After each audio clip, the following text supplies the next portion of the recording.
Hey, what's up, you guys? It's your DM, Aaron Raphael Amin. We got Mr. Riley here, Mr. Wendell. Hello. We have the wonderful Miss Ohio Hex here, JC. And of course, as always on Discord, we have our amazing jump in guy, Airsid / Ibrahim / Mowgli IQ / Nods looks great in camera. I love your hair, man. And I'm going to keep it short on the intros today. All I got to say is thank you for watching this. If you're watching this, this is our first straight to YouTube, straight to VOD stream that we've had, just due to a certain amount of issues with Twitch. So I'll tell all the real ones, thanks for being here. And with that, I think we're going to go ahead and get started. I'll give you guys a little recap and then we'll get into it. Cool.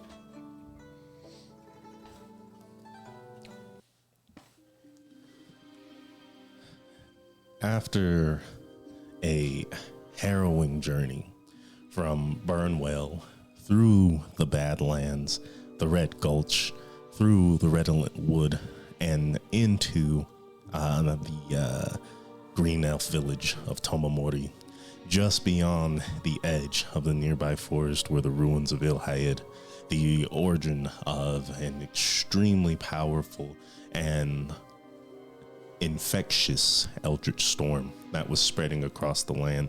You were escorting Nonary, a man, a seemingly scholar, who was not who he seemed in the end, as when you finished your expedition to the ruins and found the source of the eldritch storm being a cracked stone that housed the entity known as the Dragon King Sardior. Its malfunction caused the eldritch storm, and once that was found inside what Nonary believes to be a portal to the Umbral Mirror, he felt it right to dismiss himself onto the other side, in the upside down, in a plane foreign to most individuals on the material plane, to complete his studies. In that moment, cleaning up, you took care of Kana-O, bringing her back to Tomomori. And with you, you also brought the Shard of Sardior that Airsid now carries, amongst other magical items, including a book left by Kanua with only one name, Senkali, listed upon the top, as well as a menagerie of other things. Upon entering Tomomori, you were greeted by the Mokangaki, the village guard, led by Kakuzu, and Sadame, the village's current shaman, where Kana-O was reunited with her father, the leader of the Mokangaki, Kakuzu.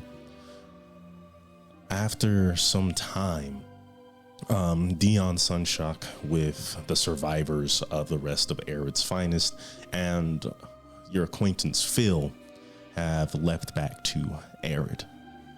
You are all left with the citizens of Tomomori to sort of wind down, to debrief, to give thanks and be celebrated for returning one of their most important individuals and quelling this eldritch storm. This story starts in the middle of town. You are all seated. There's food about. Everyone's kind of rushed to put something small together for you guys as a little thanks for everything you have done. Kakuzu sits at one end of the table speaking with Kana-O. You can see his eyes are filled with tears of joy as they speak. Kana-O as well. Sadame watches over the processions as Airsid, you notice every once in a while a glance from Kakuzu, a very inquisitive one, before he goes back speaking to his daughter. Feel free to enjoy the amenities. There's all kinds of like fruits, and one thing that is in small portions seems to be a boar. You can see there's like pork chops and like the whole body of the boar is sitting on the table. And Airsid, you're very familiar with this creature. Oh no. Oh my god. They ate your boar. That you rode here on. Oh yeah. Damn, that's fucked up. Huh. You spent I forgot time about with that. Yeah. Yeah. That was my pal. Was it your pal? Did you give No. it a name? No.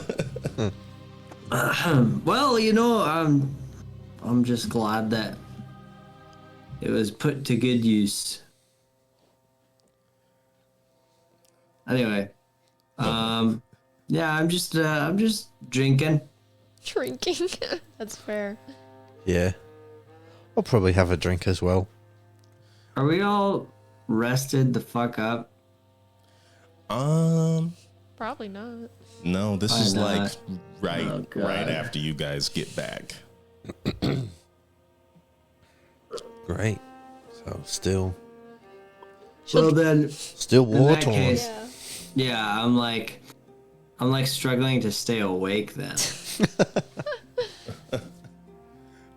I mean, the food itself kind of is a little reinvigorating. I mean, you might get a little bit of the itis if you eat too much, but just the amount of relaxation and like the natural nature of this food is a little energizing.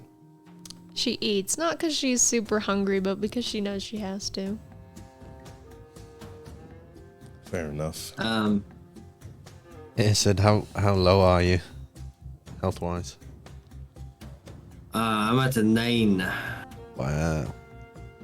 Yeah, because I already used that little magic flask yeah. that we got. Yeah, yeah. You did? Yeah. What the fuck? Yeah, I was at 1. Wow. But Knocking on death's door. yeah, it was uncomfortable. I make glances at Kanao What kind of glances? as if. Sorry, I keep yawning. I'm still waking up too. fair enough. I keep looking at Kanao as if to say like, hey, I'd like to talk to you, but like, they're at the other side of the table, so I'm not like yelling at her. Okay. Fair enough. After a while, she kind of like catches on, and kind of like pats on Kakuzu and walks over from her end of the table and stands next to you. So, is there something you would like to say? She's squaring up. Well, I just wanted to say that I'm really glad that you got to be back with your dad. And thank you for your help. I mean, we couldn't have literally could not have done it without you. And not I without you. And she looks at you all. Your assistance was insurmountable to our success. Well,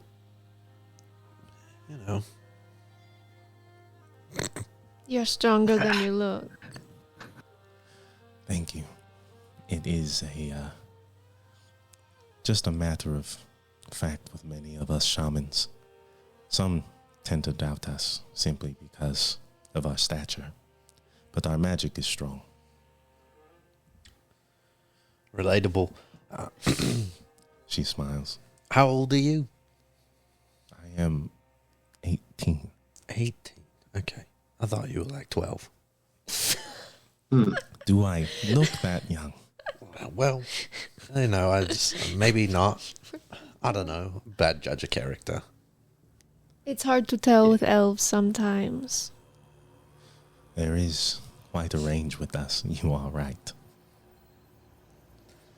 Well, is that all you would like to say, Acid? Because if so, and she kind of looks over, my father would like to speak with you specifically. I told him about your events. Sarame also has a lot to say to you all as well. Which one's Sarame? And she points over to the taller, very graceful, slightly older elf with long white hair. She was the She is the village shaman. Oh, okay. Oh, well, I mean, I don't think I can turn that down. I suppose that'd be rude. All right, I'll go talk to your father. If you would all come as well, I believe Sarame would like to observe the shard. This is the first time it has been away from its pedestal in ages. Sure. Yeah. Yeah, we'll come. When are you gonna be the new shaman, though? I thought that's why you were there in the first place. That is, well, to be decided after this discussion. This is the most unique of Sangyas to have ever taken place. Yeah. I suppose it is. Well, I'm rooting for you, and I'll smack her on the back. And she kind of like jumps and smiles. Thank you. Please follow me. Let me know when you are finished. Well, I'm ready as long as I can take my drink over. Yeah. We will be in the sacred grove. You can't drink in the We would sacred prefer groves. that you leave all amenities here. Can't drink in the sacred grove? Okay. All right. Well, then I'll just down it real quick then. Yeah, I doubt it too. Just go. Is this the only drink you guys have had? How long have we been here? Anywhere from 30 minutes to an hour. Yeah, probably just Probably two. two at the. I was gonna say two at the max. Okay. This is like it's kind of like mead. It's made from tree sap. It's very sweet and it's a little thick. It's a little strong. So since you guys have two, I think that's fair enough for a con save. Oh my god! You just wanted to give it to us. Get I drunk, didn't please. want to. If you had You- said you- one, I you- would have said no. Contrived of a reason to give us that. No, you This guys is said. strong. You guys are gonna be drunk. I hope so. I don't know about y'all. Maybe I'm a lightweight, but if I have two full-on ass drinks, that's enough. Yeah, that's a 13 for me. Okay. How you feeling there, Sid? Oh no. This is so dumb. I rolled a natural one. Yours was spiked. Here's what you got. You got some extra aged. You're all fucked up. You have a low constitution right now anyway. Yeah, you are a little hurt, maybe. Okay, so the both of you are feeling Kane, not so much. Like you can kind of feel a warm tingle throughout your body and like you're feeling light. Ersid, you're in a wonderful mood. If you could dance right now, if you weren't bleeding and covered in the holes and wounds, you would be ready to go. You feel good. I mean, that's probably what's doing it to me. Is I'm like lightheaded from blood loss. Yeah, you're all ready. I shouldn't even be drinking, honestly. No, it's Lost bad. so You much shouldn't. blood. but- That's a blood well. thinner. But what do these ancient civilizations know about alcohol and blood About loss? modern medicine, yeah. Anyway, Okay. kind of takes you over to Sarame, and she looks over at Kakuzu, who comes, and she leads the six of you into the sacred grove, where you see the same beautiful flowers and vined archways that you were presented when you were first imprisoned in Tomori. She stands near the archway that has sort of like a growth formed into a statue that becomes part of the trees, but you can see that it's a relief of like some sort of deity or whatever they worship. And Sarame closes her eyes for a while and breathes, and you can feel a sort of like calm and silence preside over the area. And she opens her eyes again and looks directly at you, Ersid.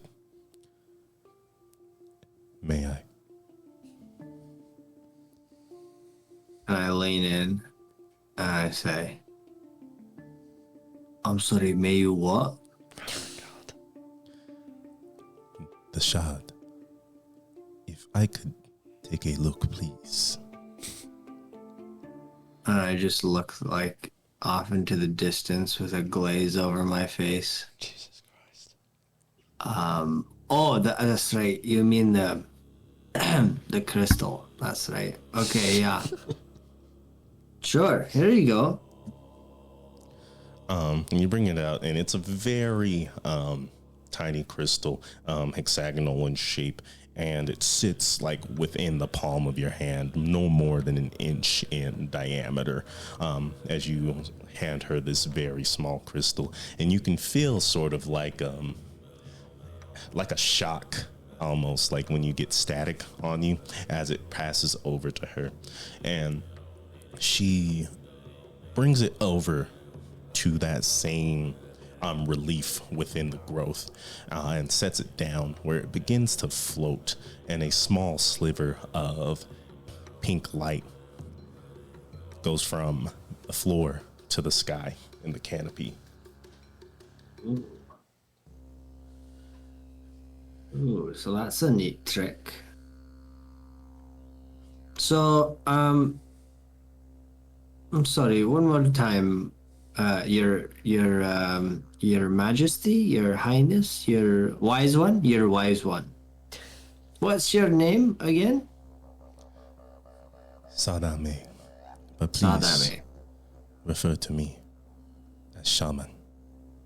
Shaman. Okay, right, of course. So, are you gonna keep it here, or who's supposed to watch over it? And you hear a voice sort of familiar, but almost dreamy, like familiar, like you've learned it and so far past that it's not really connecting. Well, I did choose you, if you do not remember. And you see, as that voice, you look up, and that light that is stretching from the crystal begins to pulse, and Sadame sort of turns at the light and then turns back to you and shows her hand sort of as if to say, well, there you go. Oh, I mean, yeah, no, I mean, I remember when you gave it to me. I suppose I thought you were just being polite, and I was just gonna carry it back to camp, but I suppose that Dragonborn gave it to me, so, or That's rather, Dragonborn. As you see the light pulse, and it goes from this pillar and circles around the grove, and as it like beams back almost like a radar, you see a translucent visage of that same Dragonborn with the floating scales above its head like a crown, covered in such ostentatious robes that drape so far across the ground in a train that they sort of like disappear before the for lack of a better word, illusion sort of can condense it. That's cool. whoa. It's Sardior, right? And they bow. Yeah. Are you really here? A part of me, this part of me, there's something here, enough for me to speak with you all. And Well, as they like say that, Sadame and Kanao immediately like get on the ground and bow. oh, maybe I'll bend a knee. I didn't do it before. I don't think I'm going to do it now. I think we should ask questions. Sure. Are you bringing all these dragons back? And you say that, and Salome stands up. You choose to interrogate this great god here. Of course I do. And she starts to walk up to you, and Sadior puts out his hand. She's gonna Sadame, the face. it is fine. I am choosing to trust these foreigners. So, if you have sworn fealty to me, you will trust them as well. And Sadame, like, squints her eyes at you and sort of just falls back into place, and Kanao looks at her. It is true. They performed nobly. I don't think you have any need to be upset with these individuals. And Sadame just kind of calms down, folds her arms, and kind of watches this procession. And Sardior turns his head back at you, Kane. So, you say you have some questions for me. Am I the one bringing back the dragons? Is that correct? Yeah, that's what I asked. What makes you think little old me, as the shard, it's sort of sitting next to his heart, beams extremely brightly, has the power to resurrect a whole set of organisms? No, well, I don't know how much power you have, but it seems to be quite a bit. And with these other shards of you that you've tasked us with finding, you know, perhaps once they're all together, then you will have some sort of exponentially uncontrolled power. Uncontrolled. A word chosen specifically. Yeah. This, or matter, that storm that you walked into, that is uncontrolled. That is chaos. That is the waning of my power. The more my power grows, the more control and order that grows over it. And who is Tuhanu? Tuhanu. That name is all too familiar. However, I am not all here, and neither are all my memories. I'm afraid I cannot, at this moment, tell you. Of course. If it makes you feel any better, I did roll for it. What do you think about these dragon orbs? What do you know about them? The orbs. And he sort of scratches his chin.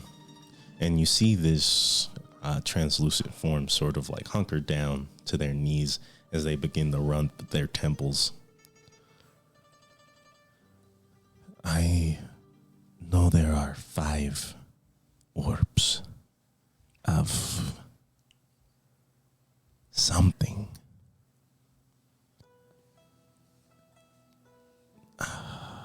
It is so far away. I can see them trading hands, and I see blood on them. But no more than that. Okay.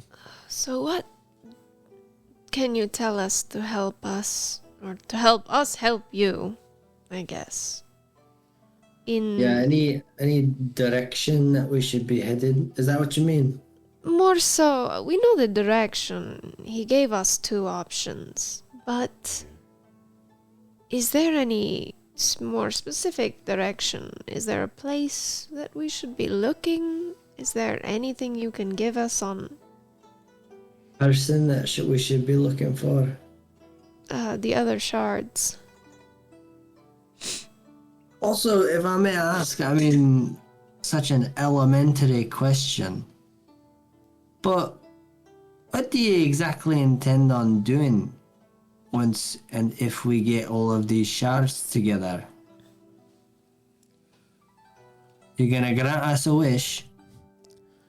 I will grant you anything within my power, for making me whole again is the pinnacle of undertakings. I ask for a lot of trust. You are speaking to an amnesiac ghost. And for that, I'm sure it takes a lot of trust to ask you to travel all over the world to make me whole again. So you will be rewarded. As far as what I plan to do, a part of me feels sorrow. A part of me feels like I must help this world. My kingdom is in ruins. My people, and he looks around, are not here. And my brethren, you say, are returning. Oh, yeah. So, that must mean I'm playing a part in this. For it seems that I have returned. My mind has been silent for ages. And now I am waking. For better or worse, somehow this is all connected. For better or worse, one thing I do know. I am on the side of better. I was born to lead a people, to prosperity, to communion with the rest of this world. Well, we shall hope that it's for better. I think you will find your hope well placed. So can we, like, get in contact with you anytime since we're walking around with this crystal? This crystal, and he sort of like cradles it in his chest, is me. I will be with you. Okay. So when we get close to the next one, we can be like, hey, can you feel part of you? I will know when I am close. Great. See, we got a little compass. Colder. Does the crystal do anything else? Well, that is all depending on our relationship as it goes forward. Oh. Alright.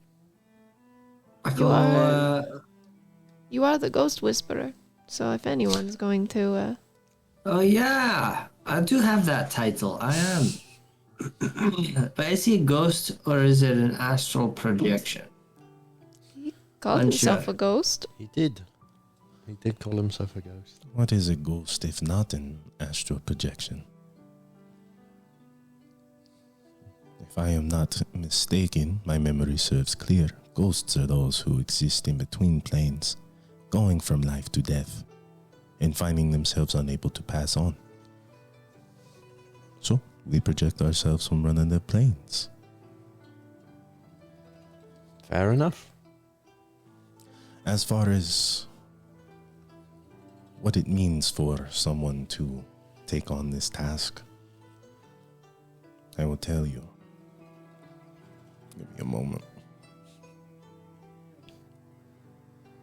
I mean, I'm no chicken, I'll tell you that. Well, that's good. You all acted bravely in the face of adversity. I trust that outside of maleficent means, fear does not come easy to you all. No. So, the first of my rules, if you are to take me, Oh, there's rules. these dragons the rest of Scaly Kind, and they look at you, Narissa, are under my protection. I ask that you do not harm them unless necessary. Okay.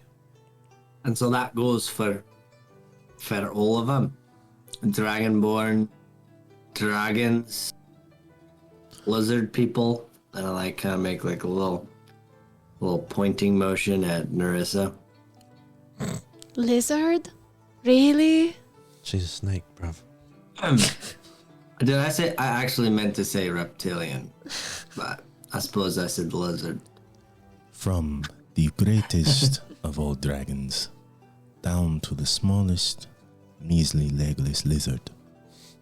They are all under my care. Legless. Little legless lizard. Damn. Well, that's cute. They are full of heart, just like the rest of you. We care for things, and if one must be harmed, that blow must be dealt with respect. That blow must be dealt with justice. All right. I can dig this rule. I mean, that's kind of how I view life, isn't it? In it. Well, if that is already a set of values you hold yourself to, then I believe we will get along. Are there any other rules? Or just that one? And they sort of bow. Allow me to continue. Knowledge is something many Dragonborn, but myself specifically, finds to be very necessary. I must trust that if you are to keep me in tow, you will share that same hunger. Learn all you can about the land, for the more we know about the land itself and those who live there, the easier it is for us to communicate. The easier it is for us to communicate, the easier it is for us to find peace. I have plenty to learn, so fair enough. Okay. You and I both. Knowledge. And lastly, and they sort of smile wryly, I will be providing you with what knowledge I carry. That means you will provide me with what knowledge you find. I take a very, very strong penchant to secrets. You like secrets? Yes. The deeper, the darker the secret, the more delicious it becomes. Oh no. Well, I must admit, this last rule is coming a bit of a surprise to me. Do we have to tell you our deepest secret? Or is that just optional? The world has secrets. Your secrets are not the only ones to exist. Finding hidden knowledge is one of my favorites. Finding hidden cities, kingdoms, ruins locked away beyond time, even more so. Your secrets as individuals, well, simply to say that is more of a appetizer compared to the meals that I seek. Okay. So, do you expect us to just tell you them, to tell you our secrets, like right now? All right, who goes first? Well, I would be remiss to say no. However, they are secrets. If you would like to share them with me on personal time, maybe that will help us better establish a relationship. And no need, right. I simply expect you to search for knowledge.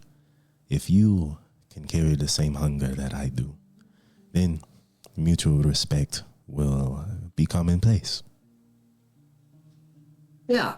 You know what? We'll circle back to this one. We'll come back to it. Of course. So, there you have it. If I find that you all are not my peers in adventure, then, and they look at Sadame, Sadame, you may see me again before long. I will keep a close eye on them.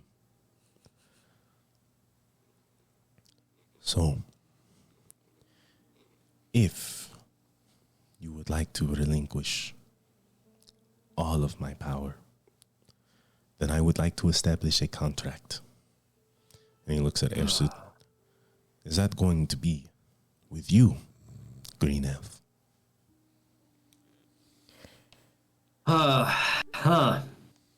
You know, I suppose so. Then, if you would all leave, aside from Sadame and, excuse me, your name. He looks at you, Ersid. Oh, I'm sorry. My name's Ersid.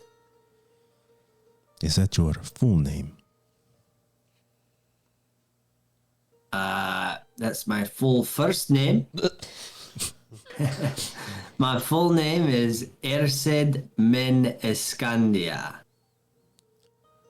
Well, Ersid meaning Scandia. I am Sardior, King of the Ruby Crown. And you and I will be very close from here on out. Unless your friends have any objections. I No? like to shoot them a look as if to say, like, would you have an objection? Feel free. Well, I look forward to getting to know you, Sardior. And they nod. And they nod at Sadame. And she looks at Kanao. And Kanao's like, well, if you would all please excuse them. Of course. All right. And All right. Kanao leads you out. Ersid, it is simply you, Sadame, and Sardior together. And she stands in between you and this pedestal as she begins to circle around you. And as she does, plants grow in her wake. And they begin as just sprawling vines and then into small, full-fledged plants that begin to bloom. She relieves the blooms and crushes them in her palms as she chants in Elvish around you. And then those same petals are turned into dust, like made of stars, as she coats them across your body. And each glint of light, as almost as if it were extending from a prism, finds purchase back into the shard of Sardior. And she stands behind you. And you get an instant, need to walk closer as Sardior opens his arms. And you can see Sardior's mouth moving, but you hear Sadame's voice from behind you. Ersid Min Iskandia. The ruby crown will find seat upon your head. Below you sits Elbrin, sits the forest, and seats life. Do you promise to take that life into your hands, cradle it, nurture it, and watch it grow as you wear this crown amongst your travels?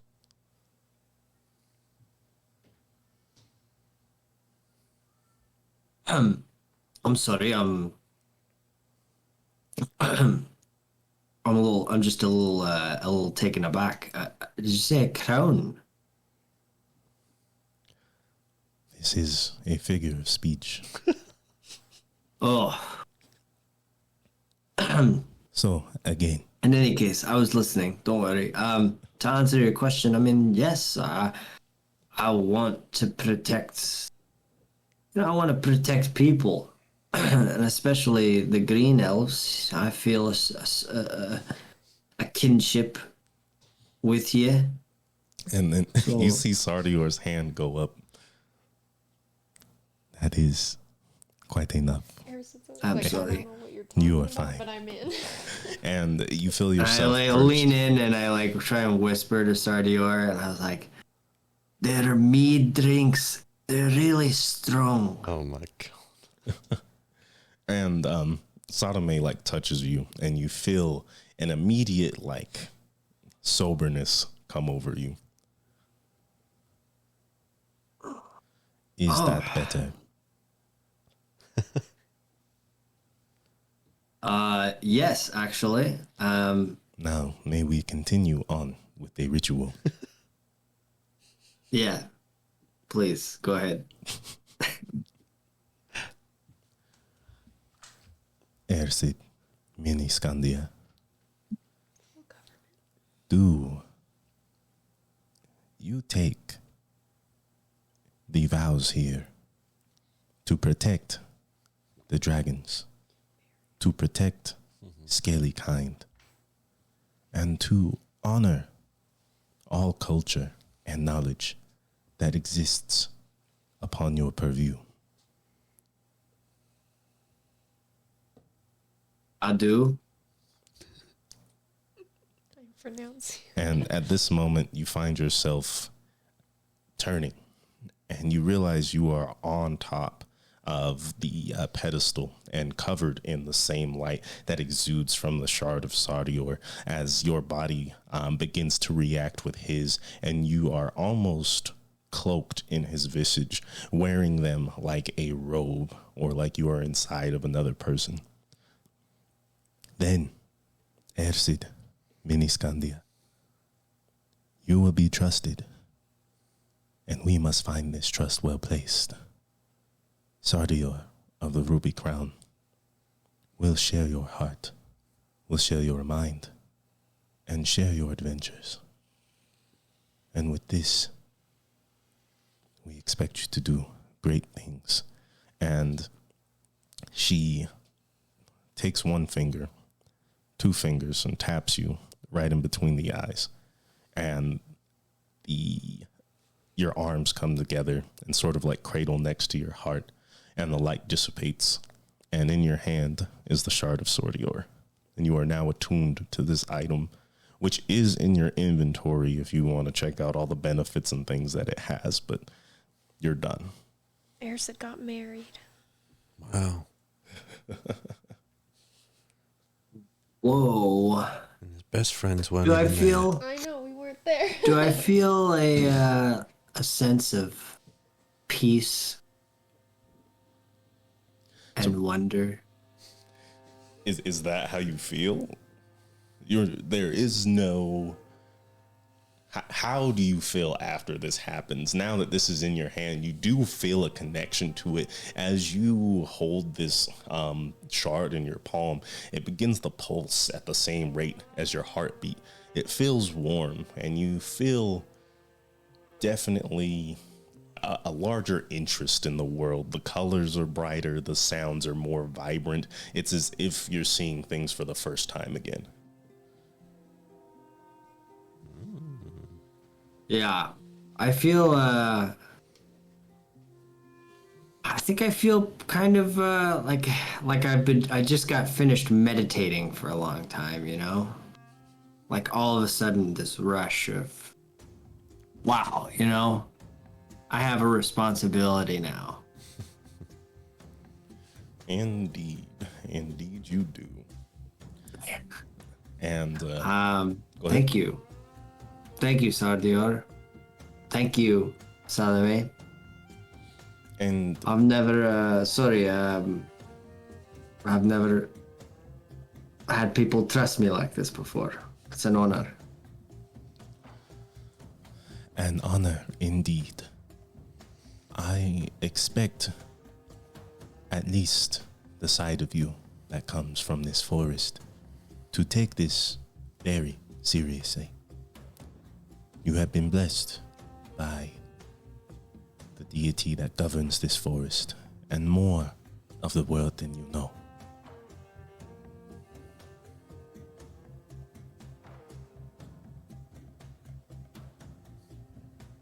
Thank you. You talk to your dad now.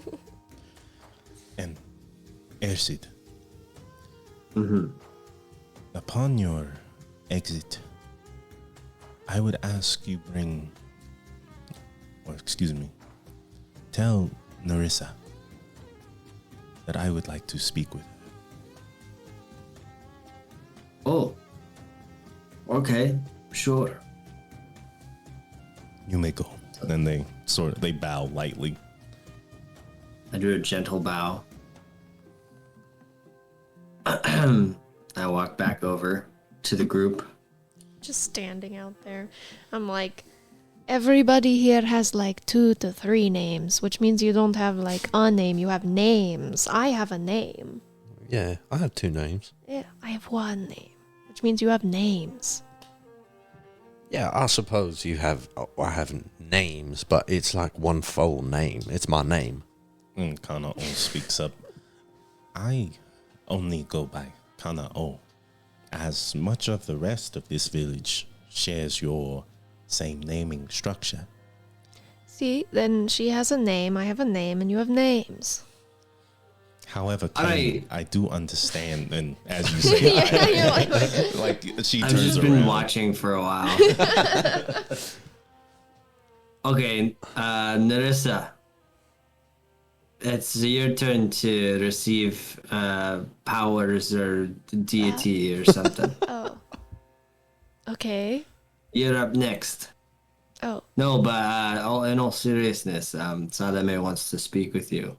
I think you're in trouble, I actually. actually thought I was in trouble too, so maybe you'll see me, maybe not. Well, good luck. Kana'o smiles. I feel like we're in the principal's office. Yeah, she'll see you next. Oh man. If Sadame asks for your attention, usually it is not of her own choice. Ooh. I think that's worse. I agree. I'm going to go. Good luck. Yeah. And Kana'o smiles and pats you on the back. You will be fine. I'll head in.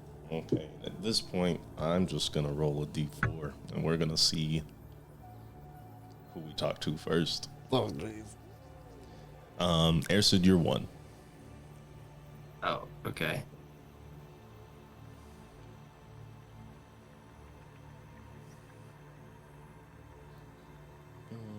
Nah, fuck it. We're just gonna go with Narissa first. I got a 4, so Oh. 1, 2, 3. That's how it goes. You walk in, and the Sacred Grove. Sadame is standing like by the archway, and as you walk in, she sort of flicks her hand, and the vines close it, and you hear the sound of like birds chirping and wings flapping into the sky as the vines coalesce. You wanted to see me. I did not. I have duties.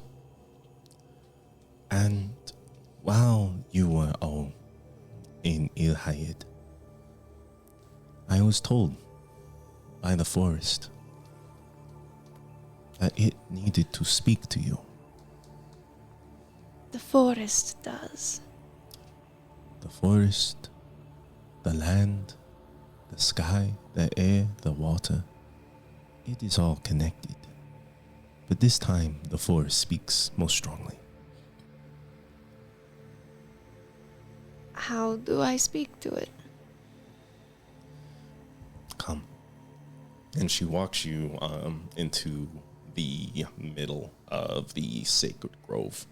And as she walks, you see these plants and like flowers all bloom. She walks in a very large circle around you. And all these plants are of tropical nature. They remind you of all the flowers and fruits that you saw back home on Chult. And it's strange because against the sort of like ruddy red and autumny colors of the redolent valley. These plants are green and bursting with life. And Sadame smiles as she finishes the circle and walks towards you. She kneels and sort of like nods at you to do the same. Do the same. I ask of you to trust me. Easy enough. This changes. When the forest speaks, I do not know what energy comes with it. I simply act as a medium. And whatever needs to speak to you, you will know better than I.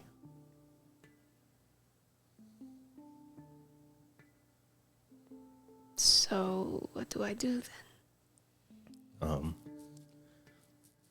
She asks for you to hold your hand out. And she grabs a blade of grass that she twirls in her finger until it becomes sharp like a needle. And she pricks you with it. And blood begins to pool, a small drop. And she dips the tip of the needle in there. Now, turn around. She'll do it. Turns around. Do you have anything on your back?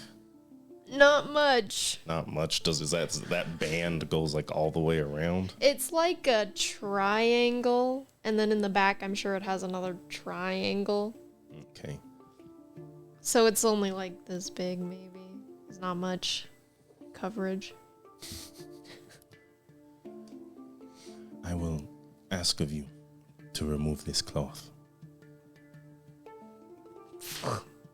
She'll just take it off. Easy enough. And you feel her palm touch your back, and at first it starts to sting. And after a while, that sting turns into more of a vibration until it just becomes warmth.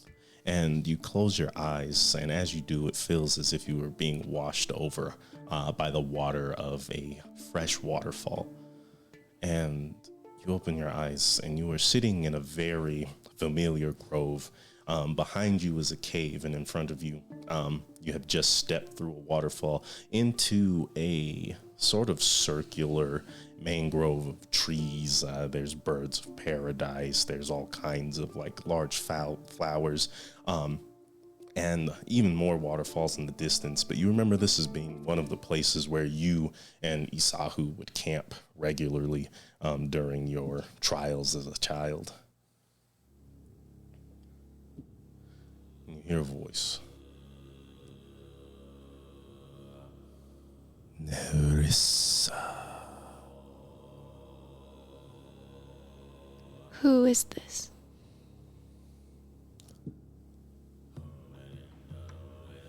One who has been watching you. What do you think so far? I think it may be time for us to meet. I agree. Do not be afraid, my child, for life is all I ask to give you, and all I ask for you to give. Understood. And you see a dark shadow fly above you, completely just dismissing any light that had been showing into this area, and flying down from the sky. At first, you can't tell. It's just some sort of stringy shape that is just undulating as it swirls and swirls down. And as the light finally begins to peer in from behind this creature's wings, which are spread wide, it reflects off of each and every feather like a rainbow, collecting a prism throughout this area, covering it in iridescent light. And sitting before you, floating off the ground, roughly 20-30 feet in length, is a giant snake with feathers exhuming from its jaw all the way down its throat into these wings that begin to curl around you. So this is your form. I am but a messenger. But our blood, and as she says that, each of the feathers sort of like pulse in light towards you, is now within you. Why? What did I do so differently? You have always been different. And we have seen that. We have watched. And now we ask you to walk. And they sort of like turn their large head up to the sky. In their footsteps. They. The great deceiver. Who is that? And they sort of pull their head back. You are not aware of the deceiver. No. Then you have much to learn, for you have much in common.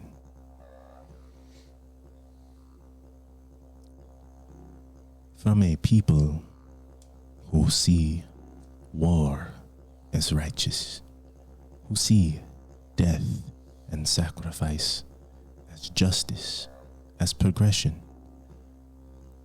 Nerissa, you saw something else. Whether you knew it at the time or not, it was always there, in the back of your mind. What is right and what is wrong? And now that I know, Then you must lie to yourself, to your people. You must deceive for the greater good. We, Quattles, are a force of divine good. We protect. We care. We see the light in life and revel in it. Nerissa, shall you fly with the Quattles and learn more of the deceiver?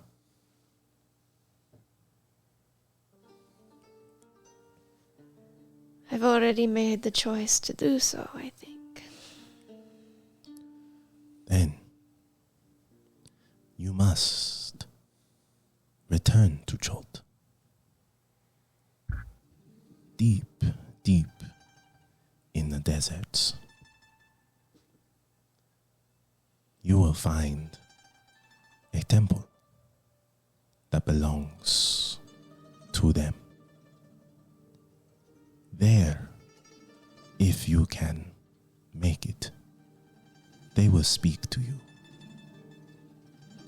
They will uncover the mysteries of your newfound life. take you down the path of true righteousness. Very well. Then you will go with no fear, and evil will shake under your grasp. And as they say that, their tail starts to coil around you and up your body, and it begins to squeeze. Are you ready for this responsibility? Yes. I decided that. And they squeeze harder and harder, but instead of feeling suffocated and sort of smushed, you feel more, it's almost like a hug. Like you feel safe, you feel coddled, and their wings wrap around you, and all of that light becomes so blinding that you see white opalescent rays that simply become darkness. And as your vision returns, you are back in the sacred grove with Sadame.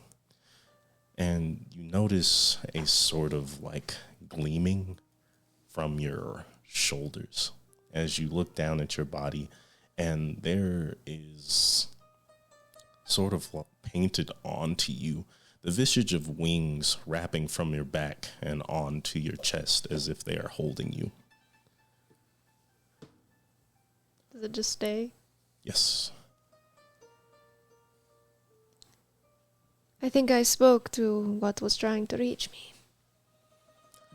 And I can't say that I expected it, but I think it was the confirmation of a choice I had already made. And with this choice, where does it lead you? I used to live in a place where all we did was kill each other. And Sadame smiles. No. Where does it lead your heart? To no longer do that anymore. There's no point in hiding your feelings, in not enjoying your life. I've seen now what it can be, and all of the things that I lacked. I'm going towards that, towards something happier, better. I just want to keep people who can't fight for themselves safe. They nod. Then, it seems you have chosen a path that will take many others with you. They will see you as a leader. They will see you as a protector. Make sure they see you for what you are. I vow it. Good. I am happy that whatever chose to speak to you spoke through me. Me too. You, and it seems your friends, are destined for great things. Hold that close. If ever the night seems too dark, if ever the light seems too far away, know that you were built for this, and this alone. I think I've always known that. Good. Now, join your friends. Of course. Thank you. No need to thank me. Thank you. And they sort of walk away and they start to tend to the rest of the sacred grove. She gets up and starts walking out and then goes, "Oh, I'm naked," and goes back and puts the thing up and sticks the shawl back on. Okay. And there's stuff in your equipment now as well. Yeah, that was some really beautiful ASMR. You guys both have really soothing voices. That's funny. Hey, that's a compliment. I'll take it. Thank you, sir. All right, what do you guys want? Evens or odds? Evens.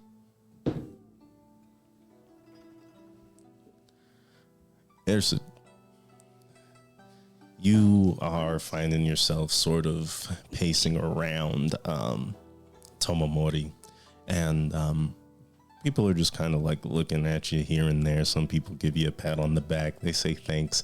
And you're just kind of like coddling this crystal, walking listlessly, until you look up and you see Kakuzu, who's just kind of hanging around.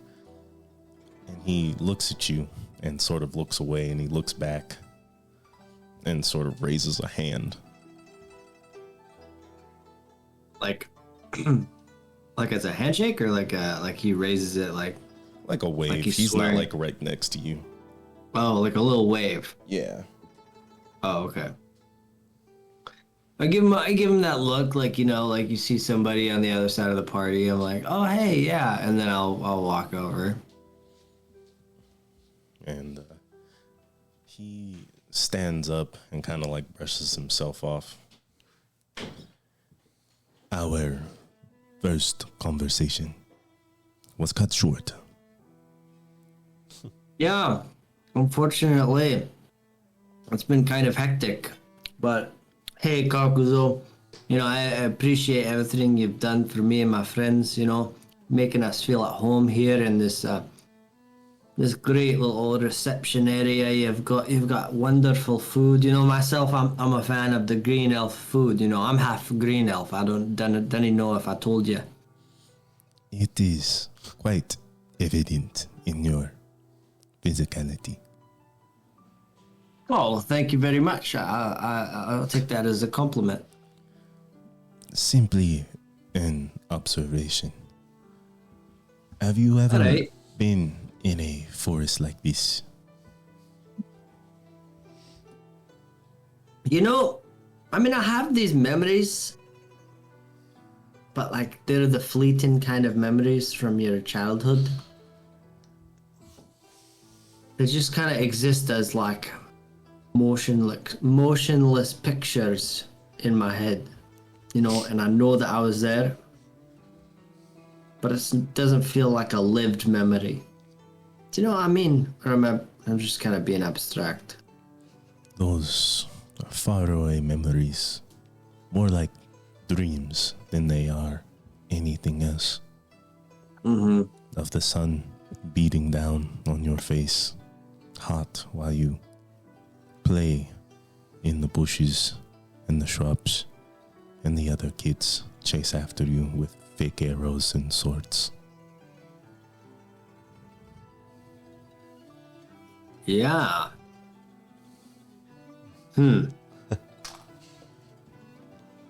And how about the food? Does that ring any bells? Does it taste familiar? Oh yeah. Yeah, no, it definitely tastes familiar.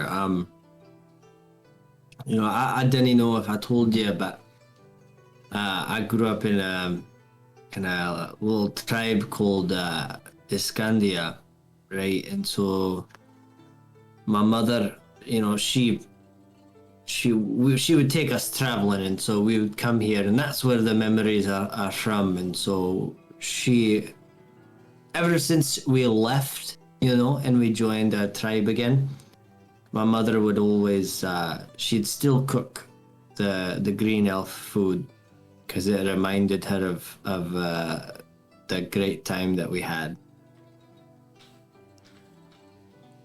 And Kakuzu sort of smiles. A great time indeed. As it, when we met, you were in a dungeon and I presided over. And you asked for a man by the name of Shobin. Yeah. Yeah, that was my father. What did you know of your father?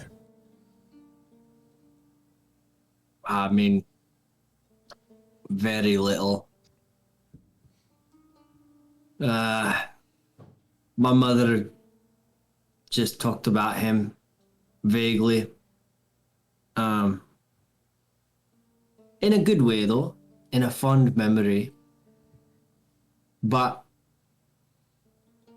I couldn't say that I'd recognize him, unfortunately. You know, it's just so long ago, and I was so young when we left. So, but that's what my mother told me. His name was. So, I thought maybe I'd look around. And what did she tell you Shobin means?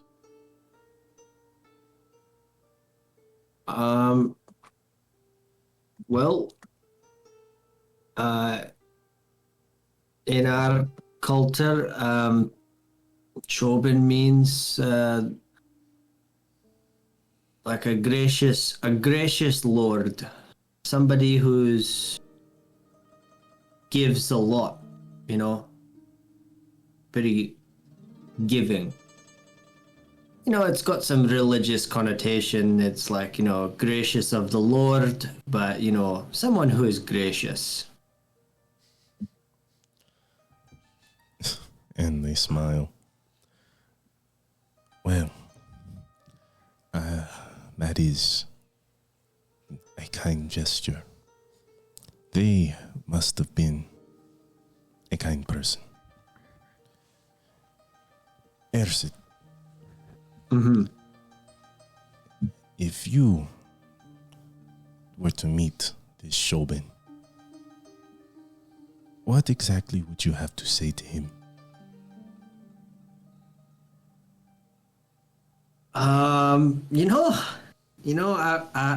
I've thought about the possibility of meeting him again, but I don't know if I've really given it much thought beyond that. You know, I'd want to say hi. How are you? I hope everything's well. You know, I'd also want to say that, you know, I'm not like mad at him. I get it. I understand. My mother explained to me, you know, that's our way of traveling. People come into your lives and they leave. And they leave so that they can come into your lives again.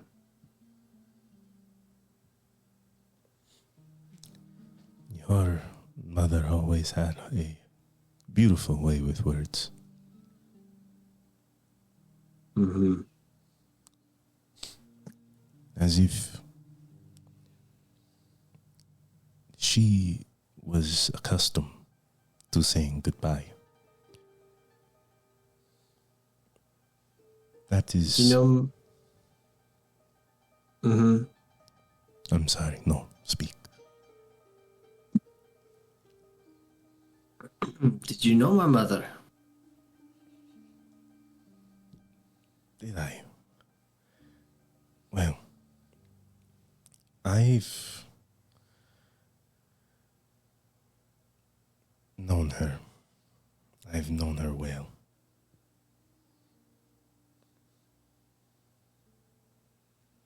And then I just kind of look at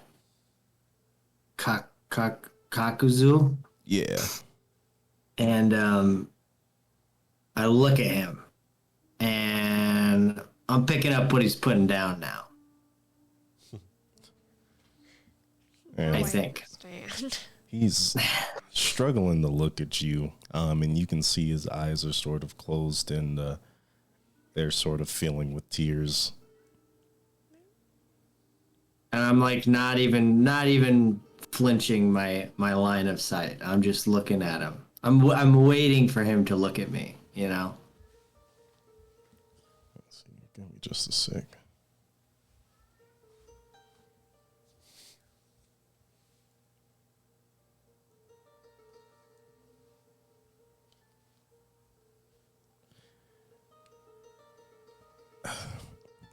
Ersid, Alyssa was a wonderful woman, and I know not where she is now, but I know she left with my heart and soul. And every day I think of what it had been like for us if I had followed, if I had left my position as captain of the Mokangaki, as protector of the Redolent Wood. And every day I regret that choice. That was until you returned, my son. And he finally looks you in the eyes.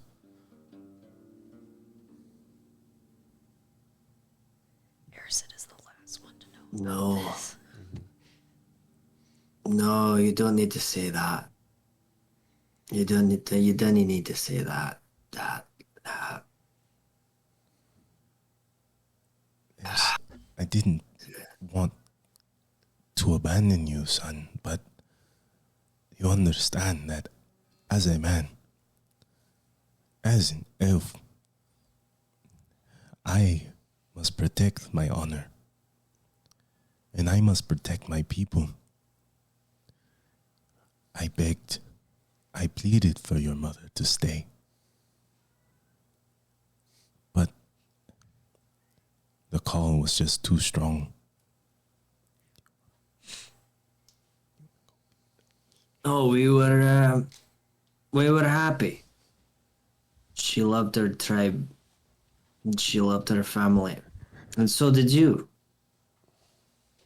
And that's alright. And that's why you didn't need to apologize.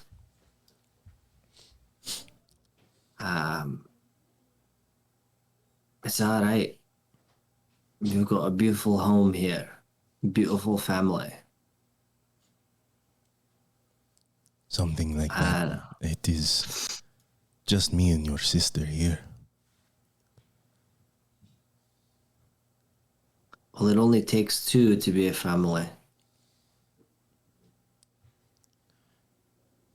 Indeed.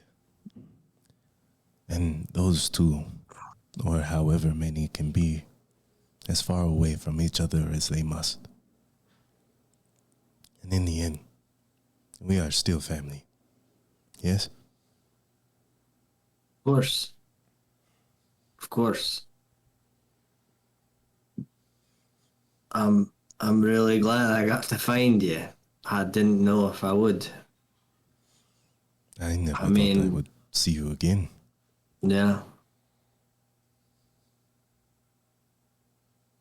So, Alyssa, how is she? Oh, wow.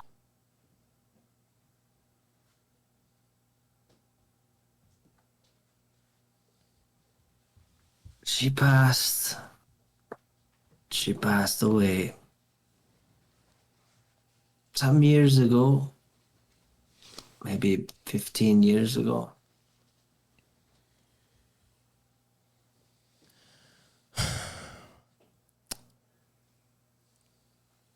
Humans only ever live so long. And out there, in the Badlands, it's even shorter. Yeah. I hope you took good care of her in her final moments.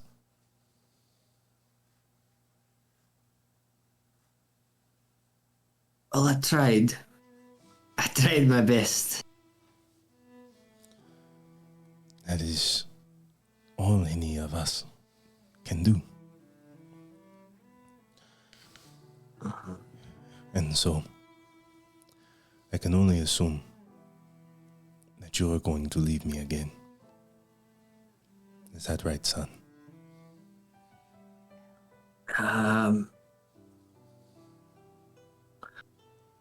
Yeah,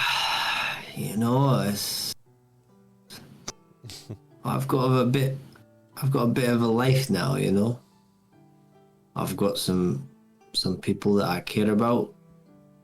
I've got some people that I gotta find, go looking for. But now I know you're here. Now you do. And you will always have a home here. If you ever find yourself in the Redolent Wood again, no Tomomori will always welcome you with open arms. Well, thank you. That means a lot. I don't know how long you and your friends will be staying, but take your time and spend some of it with your sister.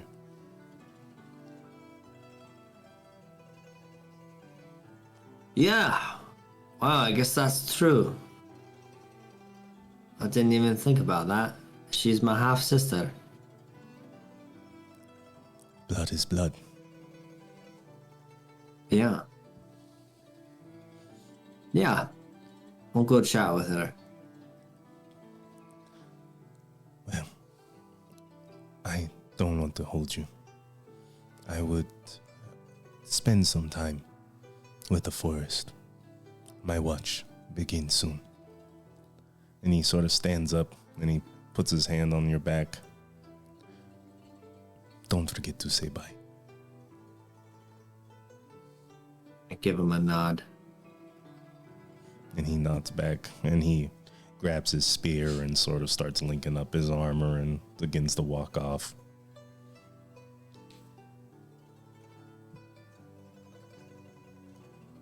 Yeah, I'll probably just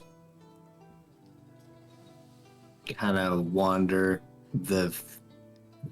are people still like kind of walking around and just hanging out?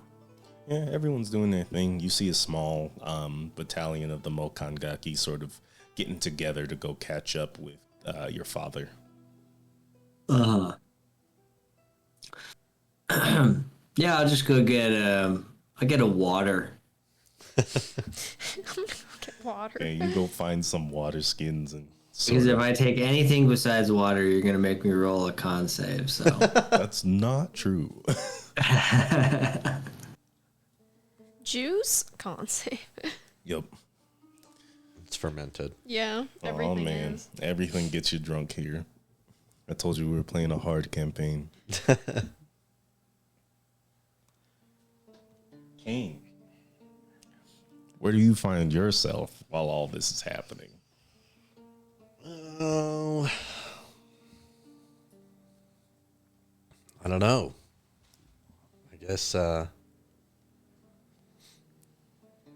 guess I probably tried to flirt with Kano for a little bit, and then I left. Roll you persuasion. bastard. That's my sister.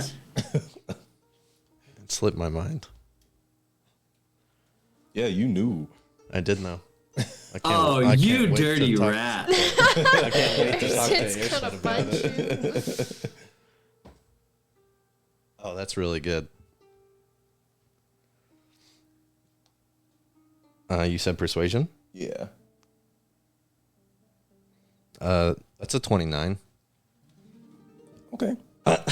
Okay. That conversation goes well. About as well as it can. Okay. And then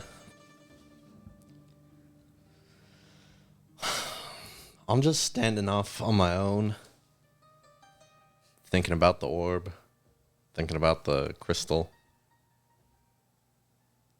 waiting for the rest of the party to come together. I don't really have anything to I'm just do sitting here with these green elves? thinking. I'm with my thoughts. Just kind of doing his thing. Probably after I walked away from Kana'o, I'll go sit on a stump and play my violin, because I haven't had time to do that. Go ahead and roll me performance. With advantage, you're feeling pretty good.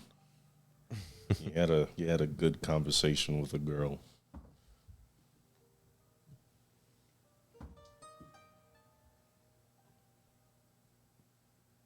26. Okay. What kind of song is this? What are you trying to play? Are you just like going through the motions? What's going on? No, I was just playing something a little somber. I know it's not exactly with the vibe of this party that's going on in the background, but neither am I, so. I'm playing it more for myself than anybody else. You know, I'm not sitting with anybody. I'm in my own little spot. What's going through your head as you... I'm thinking about my mom. Knowing that Irsa, you know, has a family here, and then I'm just like, man, that's pretty nice. Wish I had a mom or a dad. And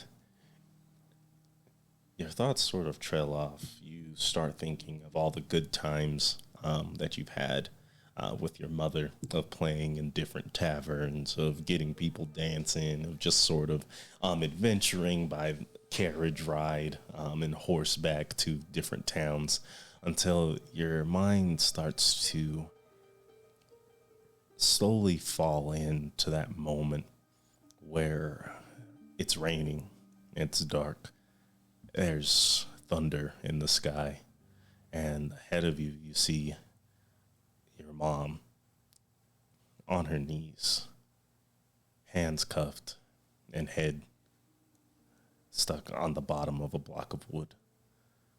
Next to her is a very large individual wearing a fur coat that is damp and mottled by the heavy rain, and a black mask with two slits, just enough for those sickly yellow eyes to peer out of, raising an axe.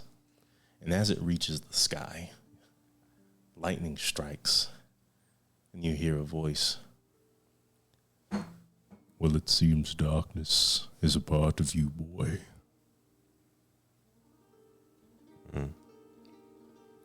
Very much so. You know, we are not so different. You and I have both lost. And I am sorry.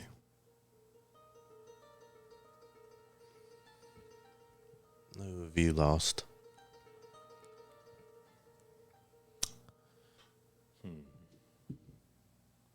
The condolences are appreciated, I suppose, but everyone says the same. The love of my life was taken from me. Eternity was promised to us. And instead, I spend my eternity trapped inside this black ball, waiting and waiting.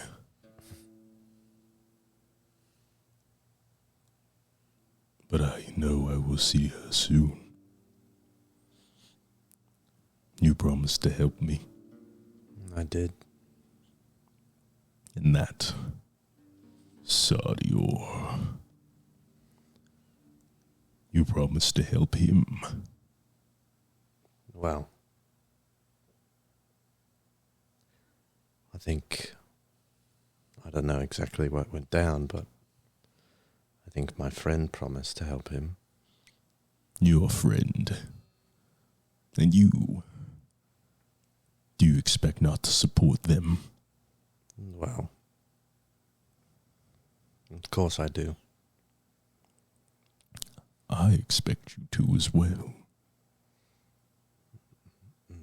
What is your connection here with Sardior? Sardior. He is a relative. A relative? Is he the one that trapped you in the bowl? No. But I think Sardior can help us find the one who did this to me and my kin. Okay. So we find the rest of Sardior's brain, heart. And then hopefully then we can get you out. I assume you want the other orbs free as well. Yes. And I have a feeling that is all going according to plan. Though, with this newfound information, I think we can do much more. Like, It is not easy to release a soul. I imagine not. I exist comfortably here because it is a place for my soul to stay trapped. Just like your body is a place for your soul to inhabit. Right. So, I need you to help get the rest of Sardior's crystals. And once he is full, you will help me steal his body. Jesus Christ. Okay. That is an order, Cain. Right. Yeah. And if you do not succeed, there will be consequences. Well. You know, that's a far ways off, I think, mate. So I thought as well. But time to you. Hours, days, months, years, or milliseconds to someone like me. And I have waited. I have patience. And I ask for your perseverance. I am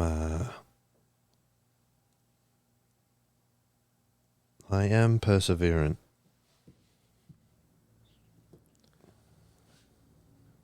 Good. Then, all I can offer you is more. If you are to give me a part of yourself, I would be more than happy to divulge more of my power onto you. If it will ensure my revival, I have no qualms. And what are you asking? Trade.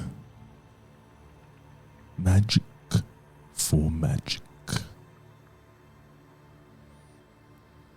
You want my magic? And then you can have mine.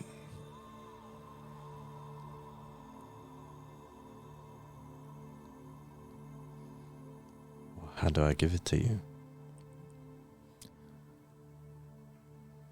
You simply have to agree. And whatever you give to me, I will give back.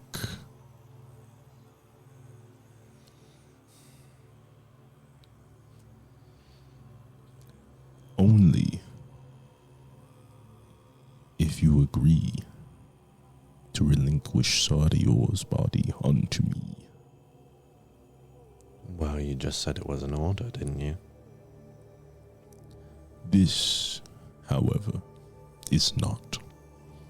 Something of this gravity is a decision that must be made on your own. I cannot tell you to take power from me.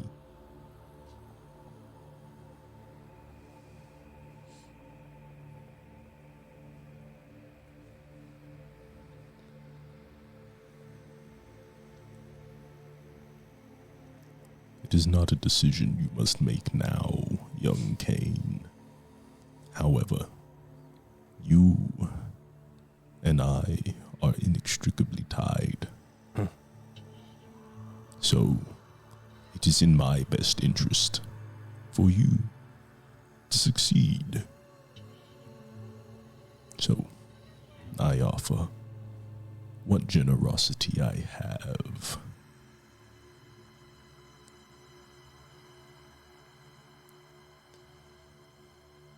I think I would take it. Then it is done. And we're going to take a break. God.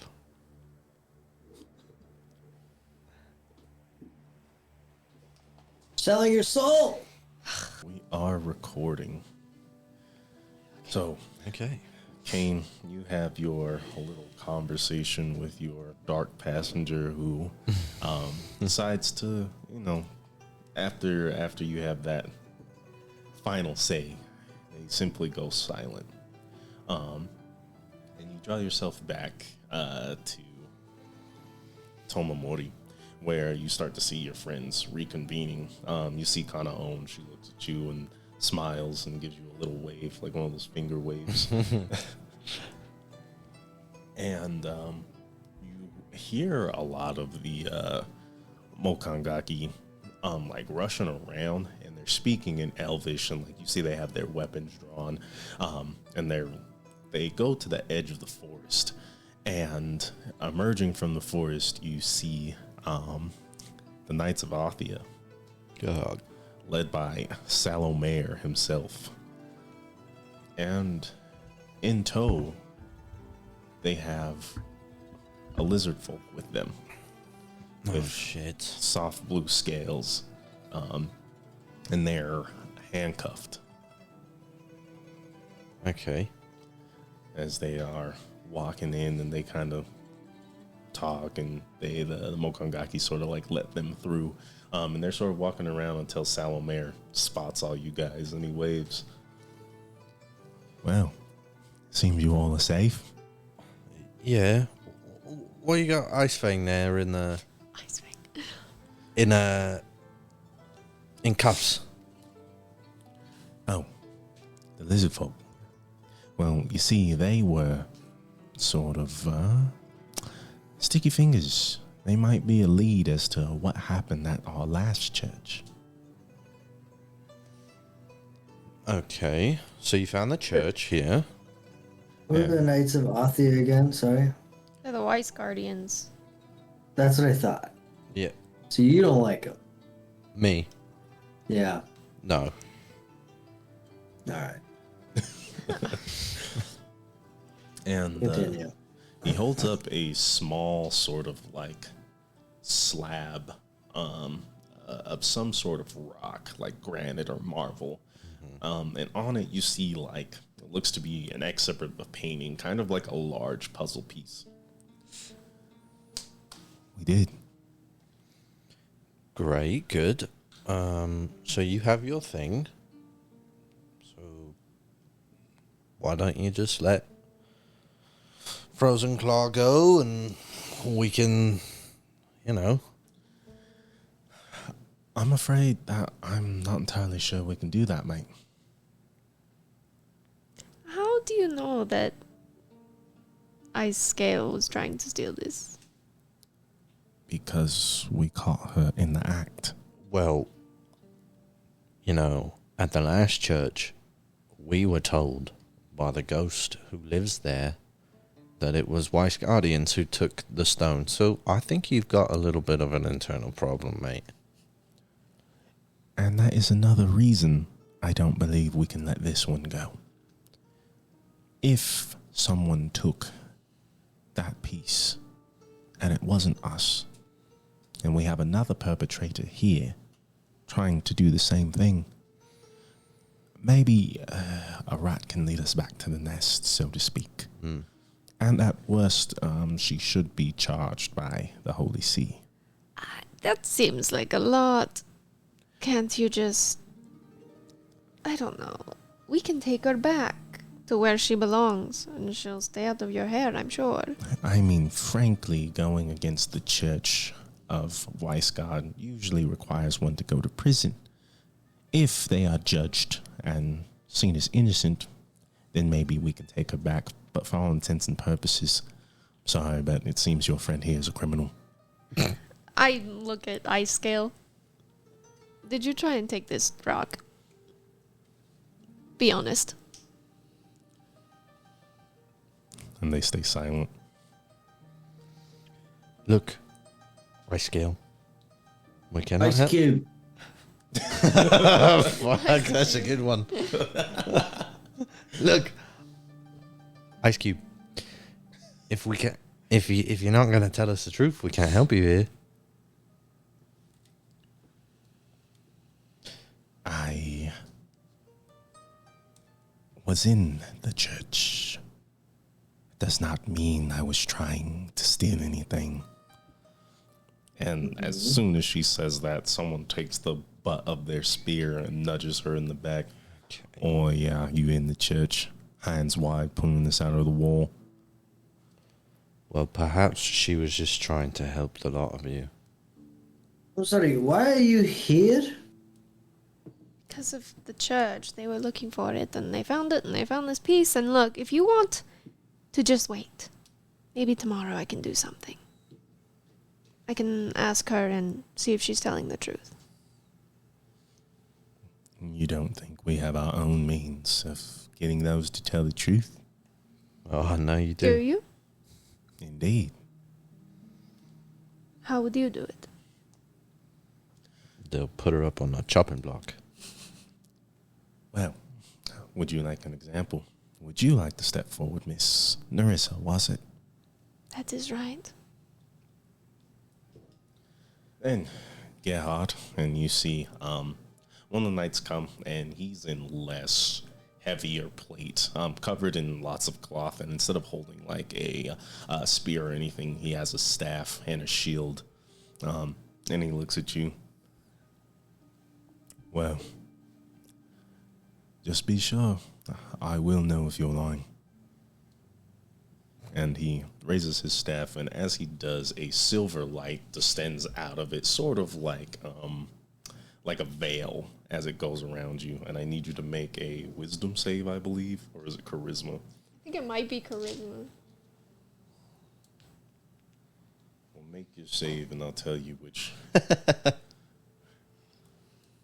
The roll goes the same no matter what. 19. Hey, lie to him. Okay, that's a charisma saving throw. My Lord Mayor, she is impervious to the magics. That's what I was going to do. But how am I supposed to take your word for it that you did it? You could just say that you did that to her, and I don't know. I'm not saying that if she didn't do this, that... Look, I don't know her really all that well, and I don't care to stop the law at this point in time. I'm too tired. I guess what I'm wondering is why are you guys here amongst the green elves?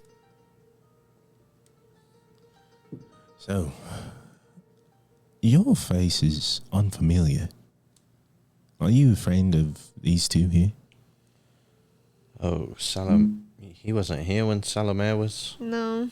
Fuck. Are you another one of these Mokangaki? Their leader, perhaps? No. He's just our friend. And he hasn't met you yet. Oh, okay. Well, nice to meet you, mate. My name is Salome, and I am one of the 7-Star Knights. Here behind me is a platoon of the Knights of Arthia, and we are here investigating the Redolent Wood for specific effects of the church, which we have found. And so now that we have found what we needed, we are taking our leave, escorted by the Green Elves of Tomamori. You said you're from the church of what's it? Come now. You live on Elbrin. We are the strongest church on all of the continent. Arthia rules these lands. Never heard of it. Well, I don't need a zone of truth to know that you're lying. Okay. Look there, pal. I just think it's kind of fucked up of you if you just take that person without any real sense of evidence or any kind of trial. I mean, And that is exactly what we plan to do. Put this one to trial. Salo, you've got your bloody stone, mate. Yes, She didn't have it.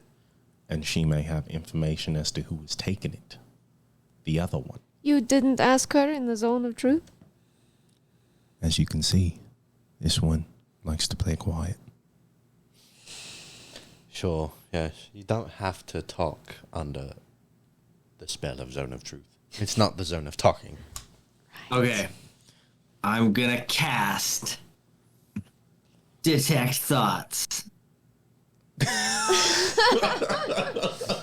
Wait, really? Yeah. Okay. Okay. Okay, go ahead and cast. Read me detect thoughts, please. The what? Read him detect thoughts. Oh, yeah. Okay.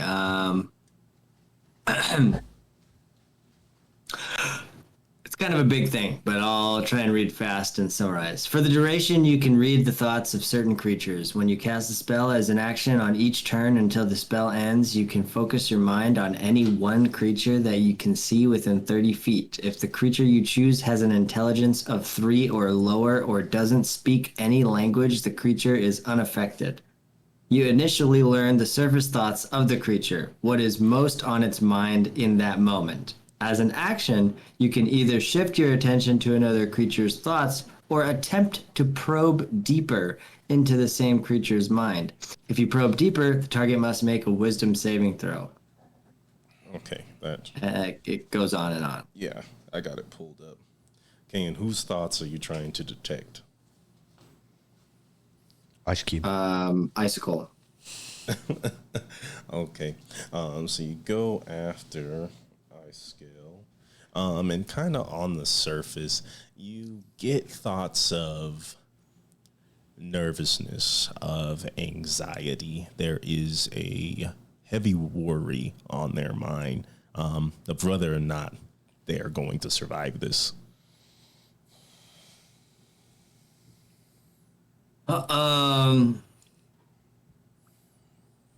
Yeah, that's surface level, I suppose. I mean, I guess I'd try and probe deeper. Fair enough. Might need to.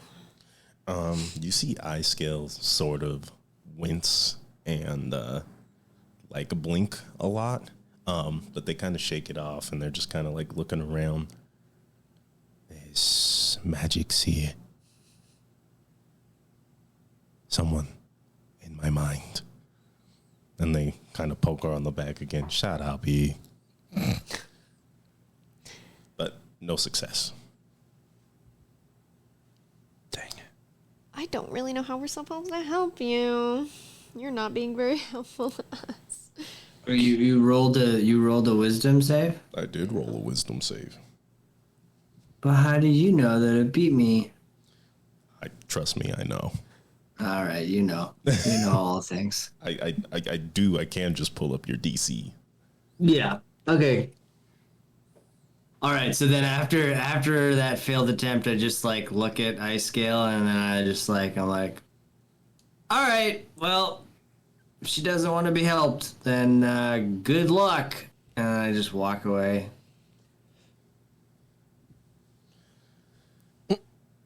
It was not my people who took your stone. And I turn around and I'm like, I knew that would work. It's like the okay, fine. I'm gonna leave you in the store. Yeah. However, that is all I can say. Well, do you know whose people it was who took the stone? And they sort of reserve themselves to silence once again. Look, Ice there's- Scale, they're gonna chop your fucking head off. For free. If my death ensures that Tuanu lives, then my sacrifice was not in vain. Oh my god. You don't want them to find the stone because you don't want them to bring the giants, and you don't want the giants to kill the dragons. Yada yada yada blah blah blah. They look at you and they sort of like snarl, and you can see their sharp teeth. Giants weak against our masters. And they shut your face. Well, apparently the dragons killed themselves, is what it seemed like to me when we looked at the thing. So yeah, maybe that's true. And if you don't want our help, that's fine. You can go to Viceguard, and this man here with no shirt on can chop your head off, and if that's what you want. Excuse me. I don't do any of the chopping. No. Oh yeah, don't want to get your hands dirty. Yeah, you he- little freak. You little sicko bastard. They've got Fucking. they've got a dipshit. man for that. I say all that too, by the way. Like, relax, Harrison. Wow, this one seems to be extremely full of contempt. He's angry. I can understand. I'm just tired. Just tired of this bullshit. Just every single fucking tree that we look around, we peek behind every rock. There's some arrogant asshole who thinks that they're in charge of so many fucking things. Go fuck yourself. Go fucking die. Jesus. I just walk away. God. And he sort of itches his hair. Sort of glad I didn't meet him originally with the two of you. He doesn't seem to be quite amicable. Look, sometimes he's not. But He's been quite hurt. Emotionally and physically. But you yourself are being rather unamicable at the moment. Look, as one of the 7-star knights, I am simply an ambassador of the law. And this here belongs to the church. You steal from us, you must be tried. Did she have it in her bloody hands? Or she did. One of the soldiers speaks up. Yeah, says you. The racist who doesn't appreciate scales. And you see that the silver veil is still up, and they walk in. The magic is active, sir. She did, mate. I seen it with my own eyes. I turn over, hear the screeching of stone against stone, and there it was, scale on stone.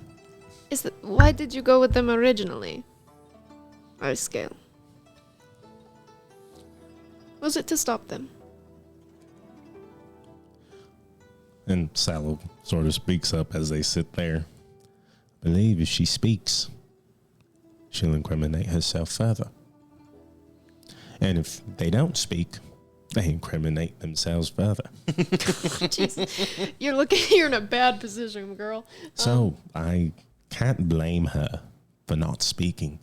However, I don't believe that you all can blame me for acting as arbiter of the law here. She has not been harmed.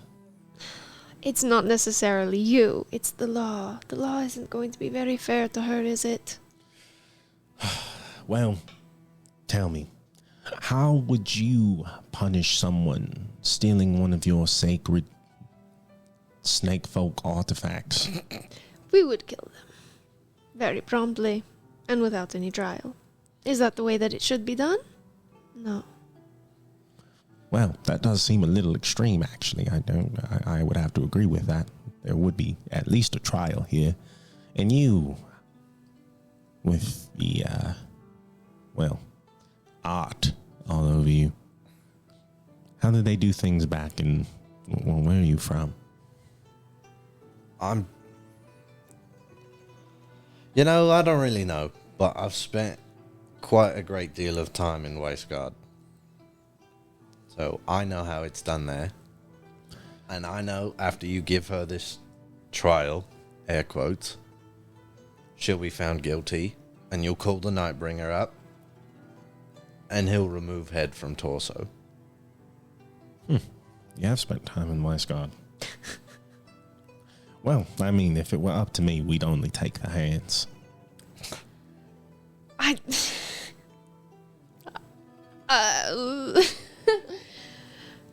Have you ever thought that maybe just because it is the way that it is done doesn't mean it should be done like that? Like I said, where I'm from, we would have had the trial in our heads. We would have already decided the verdict as the blade goes through the flesh. It's not very fair. No, but I do believe trial is more than fair. We take her handcuffed, we make sure she's well fed until that day. But if you've already decided on guilt, No decision has been made. Is I she- am not a she judge. handcuffed? She is. She is handcuffed, yeah. Sure, no decision has been made. Again, air quotes. Look, mate. You and I, Salo, both know that you're gonna take her to Wasteguard, and you're gonna have this trial so that the whole bloody city can come out, and you can instill fear in the town and say, this is what happens to bad folk, this is what happens to lizards, this is what happens to those with art on them. We know that's how it's gonna go. Kill her now. And he sort of squats down and kind of looks, kind of draws a line in the dirt with his hand, picks it up and starts sifting it through. Okay. You and I have both seen the possessions of Wasteguard. I do not make the laws. I did this because I thought it was right. I became one of the 7-star Knights to protect what I believe in. And what we believe in is our faith. And this one here has soiled it. Were they not caught red-handed, then I think we could have more of a conversation. Were this all instigation and assumption, believe you me, I'd be the first to say, hold your bows, sheathe your swords. Because if there's one thing I stand for as Salo Mayor, it is the church and the right that it brings with. And that does not mean death imminent. Sure. Every country, every church, every people carries with it the stains of blood. We are no different. but you don't think remedying that is the better of your two options? So you ask me to let her go. I try to hide. Go ahead and... Where are you hiding? I want to hide. Because did you come back after you got done cussing them out? No. No. Okay, awesome. Well, go No. ahead. Okay. Fuck. Let's see.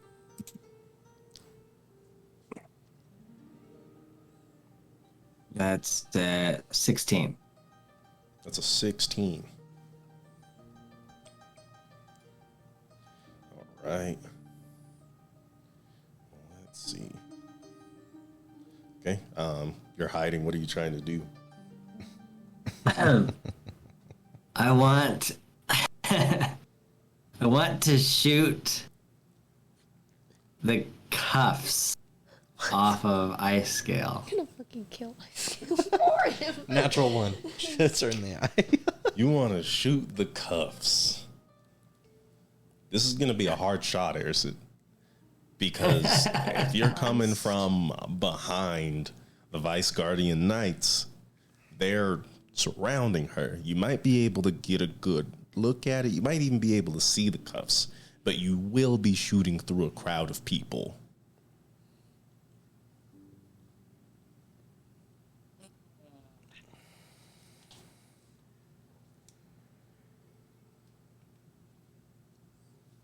If you want to move forward, that's fine. Make your choice. Make your decision. I think I'd have a hard time. I'll give you a DC if this is something you want to move forward with, but I'm only going to give it to you if you're going to do it. Oh, like you'll the DC is if I say I'm gonna do it? Yeah, but then you have to Okay. do it. Well, then I have to do it. Yeah. Do I get advantage if I use, steady aim? There's no reason you wouldn't.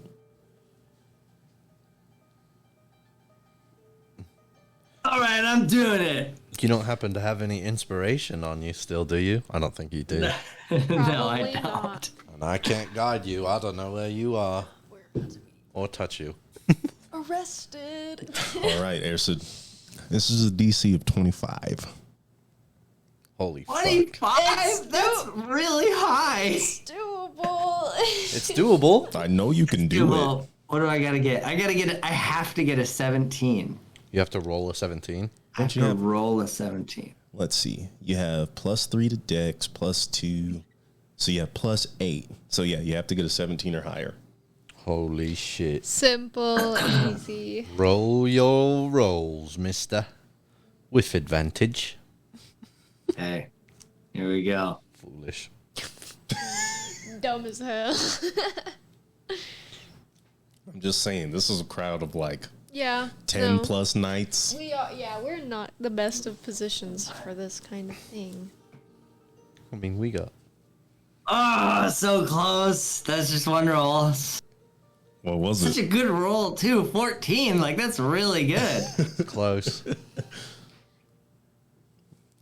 You draw your bow back. You can feel sweat beating down your forehead, coasting right past your eyes as you can hear the sobbing as you pull back the bowstring.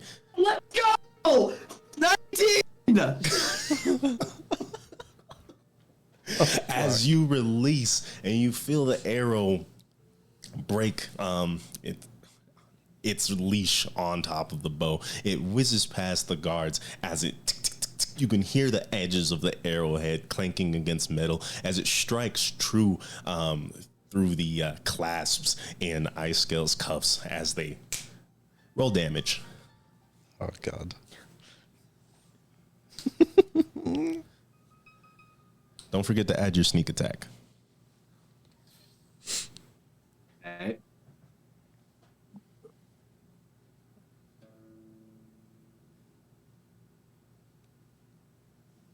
It's gonna be a total of 11? Yeah. Okay, Am I 11. forgetting some attack? Some, thing? No, I don't think so. You should have rolled 2d6 plus a d8. Yeah. I'd say you Like- can have your extra d8. And did you also? There should be a d4 in there. Actually, Oh, 'cause of don't my- worry about that d4. It's just the other D8. Doesn't steady aid give you +10? No, No, that's sharpshooter. Sharpshooter. A sharpshooter. Wait. Oh, there is a D4 because I have psionic damage now. Yeah, don't worry about that. You can't really psychic damage anything that Oh, doesn't yeah. have a mind. Yeah. Oh, I see. I guess that makes sense. Yeah. Okay. I guess I'll roll the extra D8 just I think the extra Sure. D8 is worth it. 8, 19 damage, 19 damage. Okay, so that brings the total up to 16. 16 as the shackles break and the arrow finds itself falling to the ground, coasting off of Ice Scale's tail Ice tail, ice, whatever. as they sort of they look around and they rush off behind Kane and Narissa, and the rest of the knights draw their spears. I honestly don't know what just happened. Little bit of divine intervention, mate. And Sallow kind of brushes his hair. Can't you overlook it just this one time? I mean, look, if I didn't know her, maybe it wouldn't feel so bad. I don't know what happened. Must have been the gods. Roll persuasion.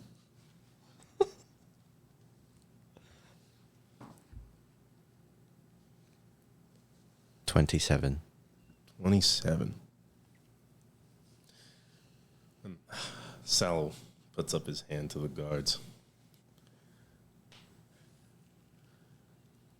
This is quite the conundrum. You're telling me. One of yours, I can only assume, as he looks back and he sees you standing in the roughage of the bush,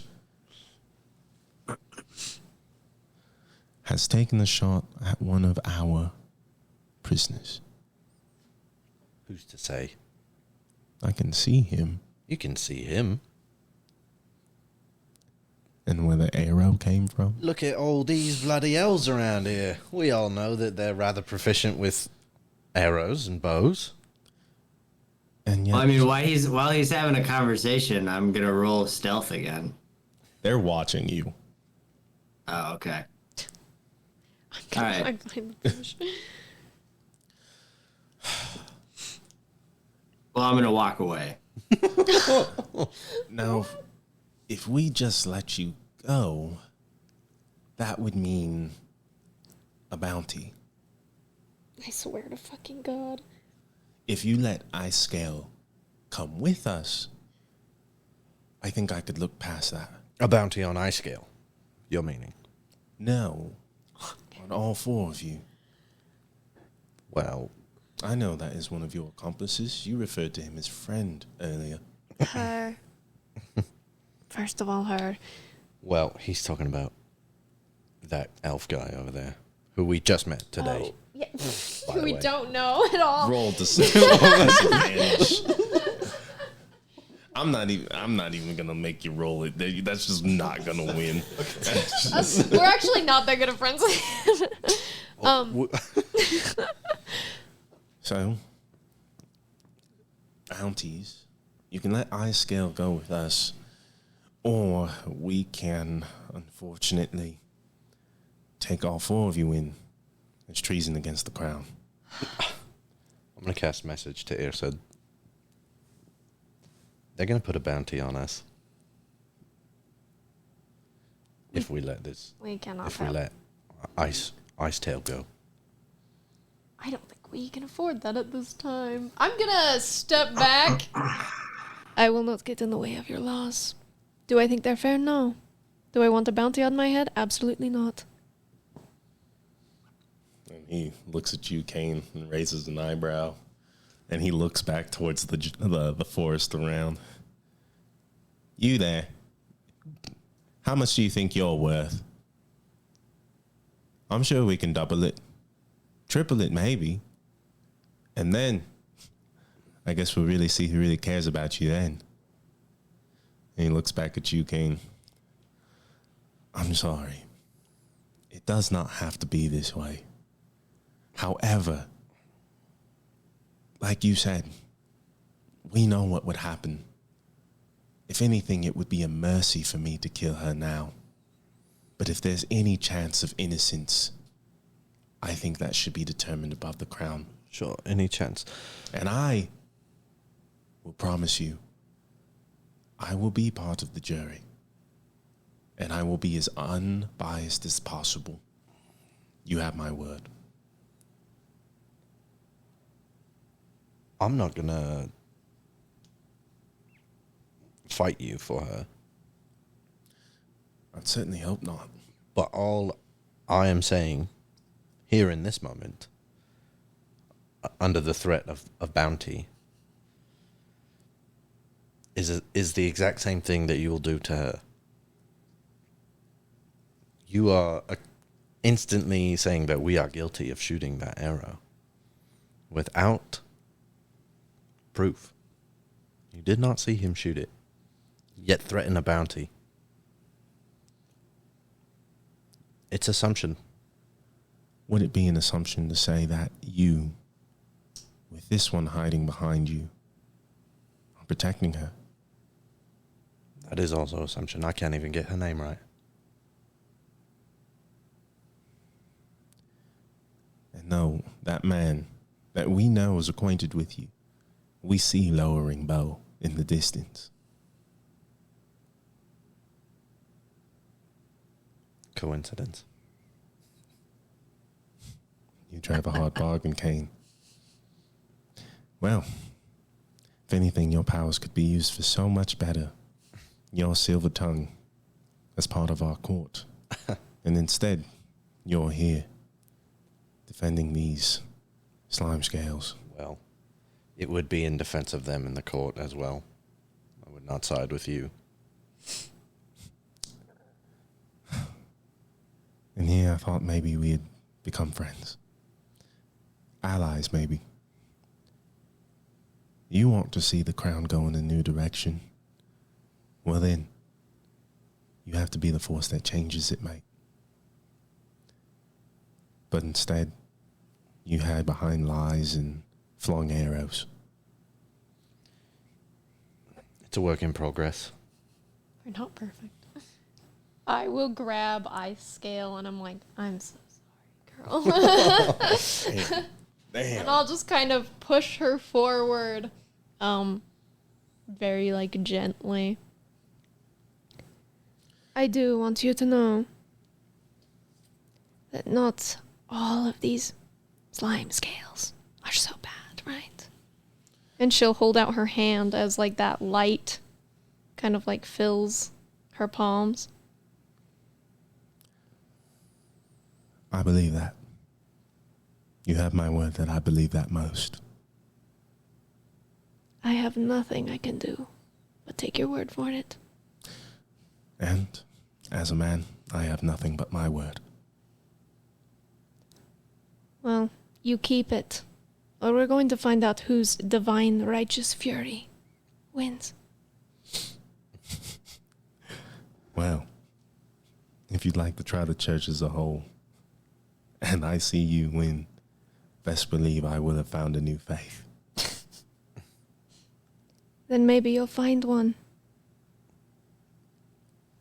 Be on your way. Men, Larissa, Kane, if I see you again, well, I hope I'm alone. Then he leaves.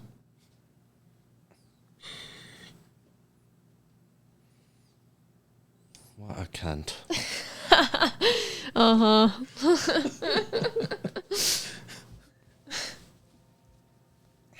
Everyone is so awful all of the time. Very. Kind of rushes up. What is happening here? Just wise guardians doing their thing. Weisgard being Weisgard. I am aware. They have their own values. However, they do have some solid points here and there. Everybody does, you know. It is simply unfortunate that a lizard folk such as her is walking with, well, those who carry so much disdain. It is unfair. Changing how people see people like me is going to be very difficult. Is that something you are trying to do? I think if there is the capability for it, I will try. I might be the only one of what I am that's even like this. But if I can prove myself, isn't that enough? And Sanome sort of rushes up with Kanao. You see Kakuzu and some of the Mokangaki. And Sadame speaks up. If you ever find yourselves in need, Tomomori is an ally. We, protectors of Ilhayed, the Dragonborn capital, would be remiss to not stand against the atrocities of Weisgard. If you stand against them, after all your help, we will be there to aid you. Then we will let you know. We appreciate it. I think we're going to get some rest now. It's been the longest day of my life. Please, all of our taverns, all of our bunks, they belong to you for the night. And any time you are here. We appreciate it. Thank you. When they bow. This time it's a heavy bow. It's the lowest you've ever seen Sadome bow. We'll give her a little bow back. Before we do go to sleep, she wants to talk to both of you. So Erset and Kane. Sounds good. Okay. So she'll just pull you. It's not like a secret conversation. I wanted to thank you. For? I'm not sure yet, but I do know one thing, and it's that I have 2 friends. Ever. I mean that seriously. And I didn't want to kill Uren. I didn't want to make an example of someone who was one of 3 friends I've ever had in my life. It didn't feel good. But I made a promise to myself. And by extension, I'm making a promise to you as well. As long as we are friends, I will protect you. My life on the line. I swear that. I never break a promise. I'm always honest. So please. And she kind of reaches out and grabs both of your faces. Don't make me do that again. I do not want to shed tears over you. And she kind of bonks your heads together. I take your hand while it's on my face, and then I pull it down, and then I put it like in the middle, like we're gonna put our hands together in the middle. Yeah. And then I look over at Kane. I'll put my hand in. All right. What are we called then? Shit. I don't know. Any ideas? Well, what are we trying to do? What's our goal? I don't know. Make this shithole better. This shithole of a world.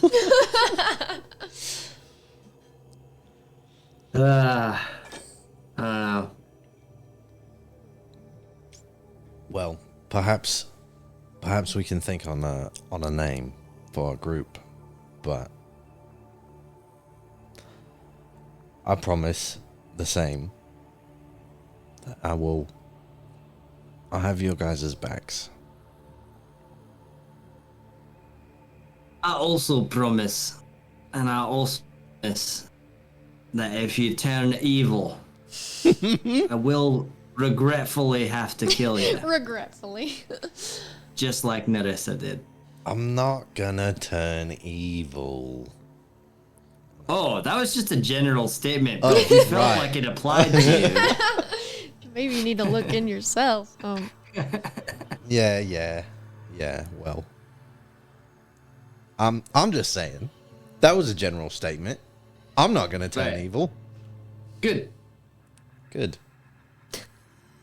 All right. Then it's Ah, settled. No evil. Don't be evil. On 3. All right. 1, 2, 3. Don't be Don't be evil. Don't be evil. And on that note, I assume you guys are taking a rest. Yeah, Yeah. going to bed Yes. finally. Are you guys gonna spend any time in Tomomori, or are you planning on leaving in the morning? I just want to find some feathers, like some just big, long, nice feathers. That's all she needs from here. Okay, that's fine. I'm not looking for anything. I mean, I'll just say goodbye. But Sid's ready to go. Jesus, excuse me. Kane is ready to go as well. Kane has no shirt, No shirt, No jacket. no no jacket. jacket. Fucking, it's terrible. I'm sure our hair is just a mess and we're dirty and everyone's clothes are torn up. Oh yeah. I'm gonna need a whole new fit, if I'm being honest. It's true. So, we'll say before you go to bed, you find yourself just kind of perusing the area around the sacred grove, and you happen to find some remarkably colorful feathers. They're all sort of like reds and oranges and yellows from the natural camouflage that these foals or fowl have developed because of this area. Okay. Yeah, she'll pick up as many of those as she can. Easy enough. And in the morning, the Mokangaki, Sadame, Kanao, Kakuzu are all there to see you off at the edge of the sort of like wooden walls that garnish Tomomori. They stand there. Kakuzu comes to you, Ersid, and gives you a really big hug and holds you tight. Son, stay safe. I will. I'm doing. I'm doing all right. You stay safe. And if this can act as a sort of bond between us, you as a guild and us as a people, and they give you a small bag of gold. Oh, nice. Oh, Even more gold. well, that's very kind. It I'll is- put this to good use. And Sadame speaks up. As I'm sure you will, you will all travel safely and spend that gold wisely. Of course, we already have a plan. Thank you for all that you've done for us. I'm glad that we could help return Kanao safely. And Kanao shuffles up. And we are grateful that we can see the sky again. So, and she looks at you specifically, Kane. Come back. And when you do, we will celebrate. Yeah, well, I think we plan on visiting again. I roll insight. And I'll give her a wink. Here's a beast. I'm rolling insight. Roll insight, my guy. Best of luck on your new position, 22. shaman. 22. They Yeah. have a very positive view of each other. I just kind of like, I'm like, can you guys see me? I'm on camera, right? Yeah. Yeah. Yeah, we can I'm see just you. going like, I'm just going like this back and forth while you guys are talking to each other. It's like, what is going on here? And kind of sort of 22, giggles behind her hand. And you all are off on horseback with an empty, well, not as empty carriage, on your way back through the Badlands in the shadow of the Dreamers, on your way back to Burnwell. That's going to take a minute.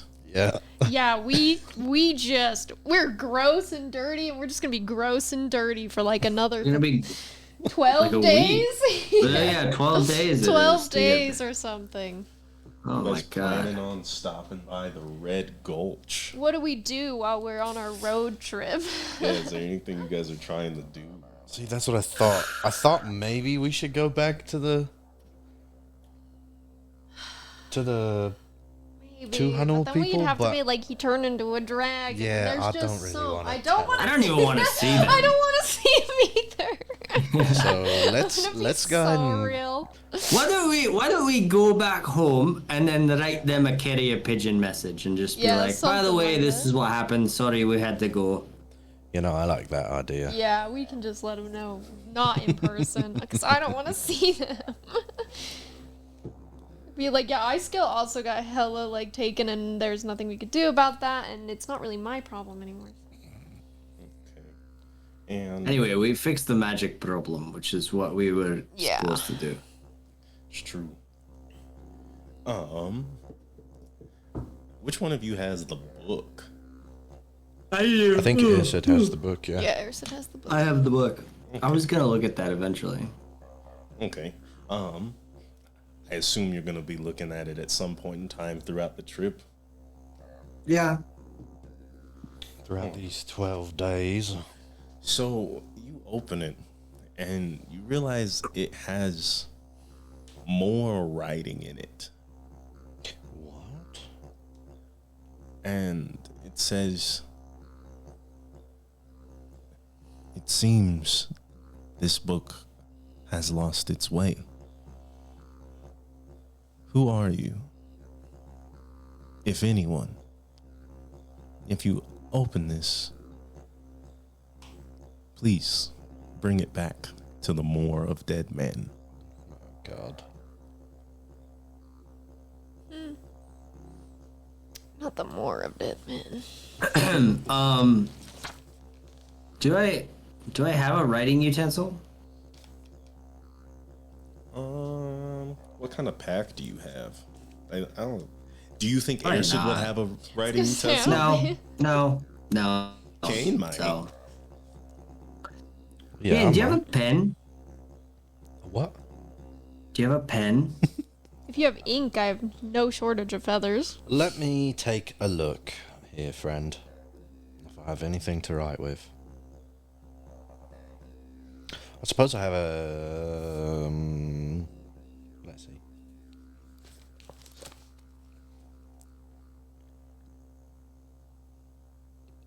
I've got a disguise kit. You can use some charcoal. I'm sure there's something in there that you could. Just forget it. Right. I'll just do it later. All right, fuck you. What's your problem? That's my problem. I'm trying to help you. The group dynamic is falling apart because we've been out in the. Yeah, we're all. Relax, the sun is getting relax. to me. I push him. You push me. Yeah. I cast Eldritch Blast. No No, way. I'm just kidding. They kill each other, and I'm like, Steady "Oh." aim, sharpshooter. Oh, you guys are crazy. I cast Thunderwave and knock him off his horse. Okay, so you're not gonna try to respond with anything from the disguise kit, because I definitely think there's something in there that could work. All right, what's in your disguise kit? I mean, I have a No, no, I have something else. Never mind. Okay. What's in the disguise kit? You know, there's like some cosmetics and There's- such. Probably Oh, is there charcoal. like maybe like a mascara or not a mascara, like an eyeliner pencil or something? I'm sure there is. It doesn't give It exact. says a pouch of cosmetics, hair dye, and small props that lets you create a disguise that lets you change your physical appearance. So I do think like a full set of like makeup, whatever that means, would be included. All right. A charcoal eyeliner, probably. Yeah. Can I try it? Go ahead. Yeah, if you don't be so fucking rude.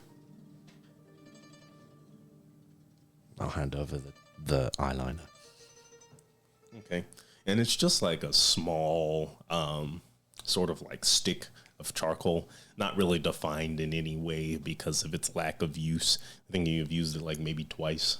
Unless you do your makeup every day. Is that a thing? I suppose maybe he does a little bit of eyeliner every day. Okay, then it has a little bit of a point. Okay. I try to write in the book. Right. I say, what? I say red's just fine. It's a little big. It's like the lines are a little thick and a little smudgy, but other than that, Okay, so I'll say, where does this book come from? Or no, because it says, bring me back to the more of dead men. I'll say, where is the more of dead men, and who are you? Nicholas Flamel.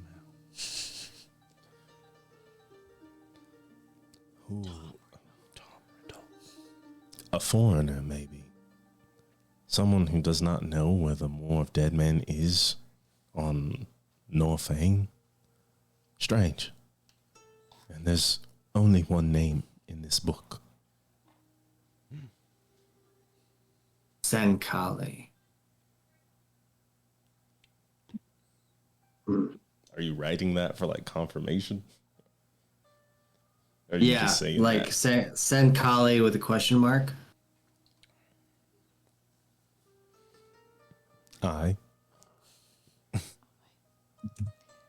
And who is Senkali? Me. Just the most dry. Senkali is divine. Come to the Moor of Dead Men and hear him speak.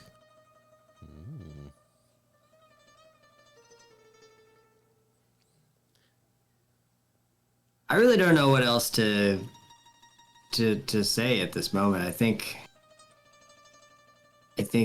I have learned what I need to know now. My next step would be something else. So, Before you close the book, you do see another appearance of writing, and as the ink finally settles, we know you're leaving the Redolent Valley. If you find it in you to provide your location, then maybe we can provide an escort, since it seems you do not know your way around the land. No, I need to go.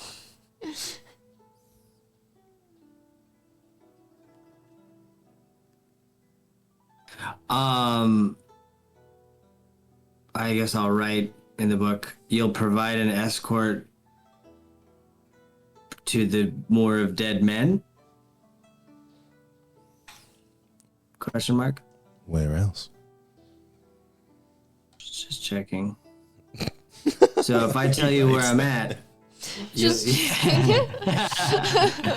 so if I tell you my location, you'll meet me wherever I say I am. If your word is good, and we can trust you to bring this book back, then yes. Is Isid relaying all of this? No. Bastard. Well then I write in the book. Well, I'm out of town, as it were, so I'll get back to you in a couple of days. In I don't know. a I don't couple want of to. days, we may Uh-huh. not be able to respond unless I know your name. Ah, fuck. Okay. I just know something bad's gonna happen. I'll say.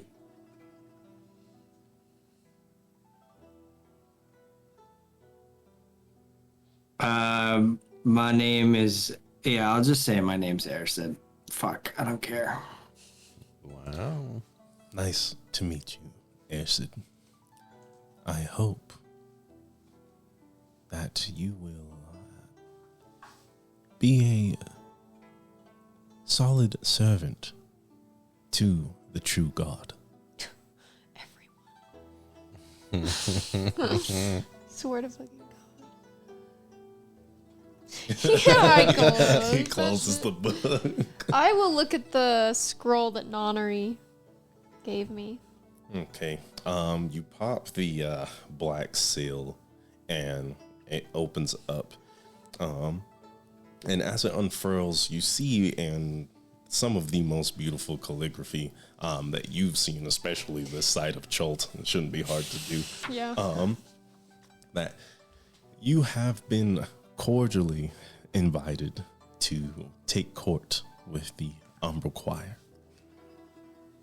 It seems that you have aided me incredibly well. So, to continue my research, I believe you must get in touch with my constituents. Head to the Misty Pine Palace. Misty Pine Palace. Sounds fun. In the Silver Mountains of Molitushu, and ask for two. One named Kaede, and the other Izumi. Cool. All right. I'll just tell them that. There's no reason to keep it a secret. I'll just read it aloud.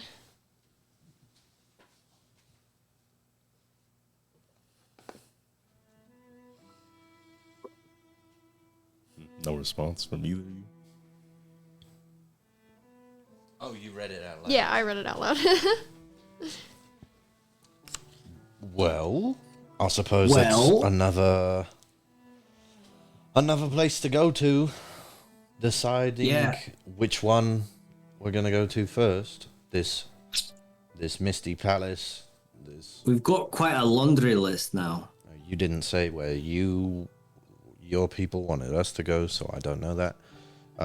The other crystal Well, we still have. locations. We still have a. Even if I didn't tell you what the book said, we still have a laundry list of places to go to. Well, Molitushu was also one of the places Sardior said we should go to, so it seems like at least two things line up there. Was Molitushu the cold place? Yeah, it's cold. It's colder. Colder. It's It's in the not like mountains. super cold. Like it's not known to be for its coldness, but it's not warm by any means. Okay. And you hear a voice. So, Molituju is on the list. Seems it might be. Who's that? Yeah, who the fuck is talking? And you see. The crystal? Actually, where are you keeping the shard? Oh of my Sadio? god. Where am I keeping the what? The shard? Yeah. In like a pouch that's on my person. Okay. And whatever pouch that is lights up with a soft pink light. Like a Google? Okay, Google. Oh, fuck! Have you been here this whole time? Ersid. Yes. I have. Wow. Is that an off switch? He's going to be with you all of the time. I sleep when I sleep, I wake when I wake. And when you speak of interesting things, I tend to be a little more energized. Well, we have some time before we do that, but it seems like it would be smart to head that direction. I was also told in a vision that I had when I went to talk with Sadame that I need to go back home, but home is so far away and You on the Jolt. I am from Jolt. Very small tribe in the middle of the forest, jungle, whatever. Small tribes always come with the most knowledge. It seems I chose well when you stumbled upon my sacred temple. Suppose so, though I don't know how much they actually know about anything beyond how to hurt you the worst. Knowledge is knowledge. Jesus, you want to know all the torture methods? And so off you go until after many days and nights of going and sleeping through the Badlands and finding yourselves in various forms of disarray, you finally see the great red walls We play of cards. Burnwell in front of you. So much cards. The Dreamer's Flame is slowly dimming as it crests over behind the walls. Everything is in a soft, sort of grayish light as the greenish hue of the now rising moon casts itself over the Badlands and the kingdom of Burnwell itself. The hammers stand at bay, and they open up, and you can see that Burnwell is strangely quiet. Not a lot of people are out and about. And it's not even nighttime yet? It's getting... It's like sunset. Yeah. Maybe there's a curfew because of Maneater Mabel. Yeah. Suppose so.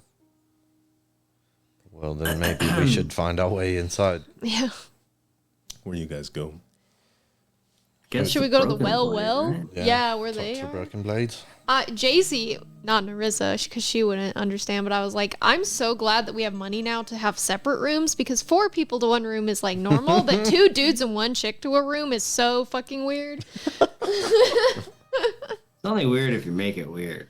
I mean, I guess it's just if I was checking those people in. Fair enough. Oh yeah, for that person it's weird. Yeah, that's what I mean. Oh yeah. So you head in to the well, and there are a couple of people there.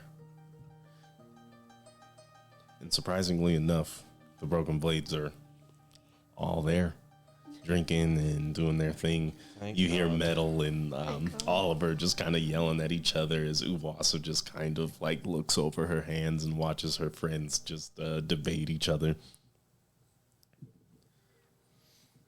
Well, let's go ahead and walk up to him.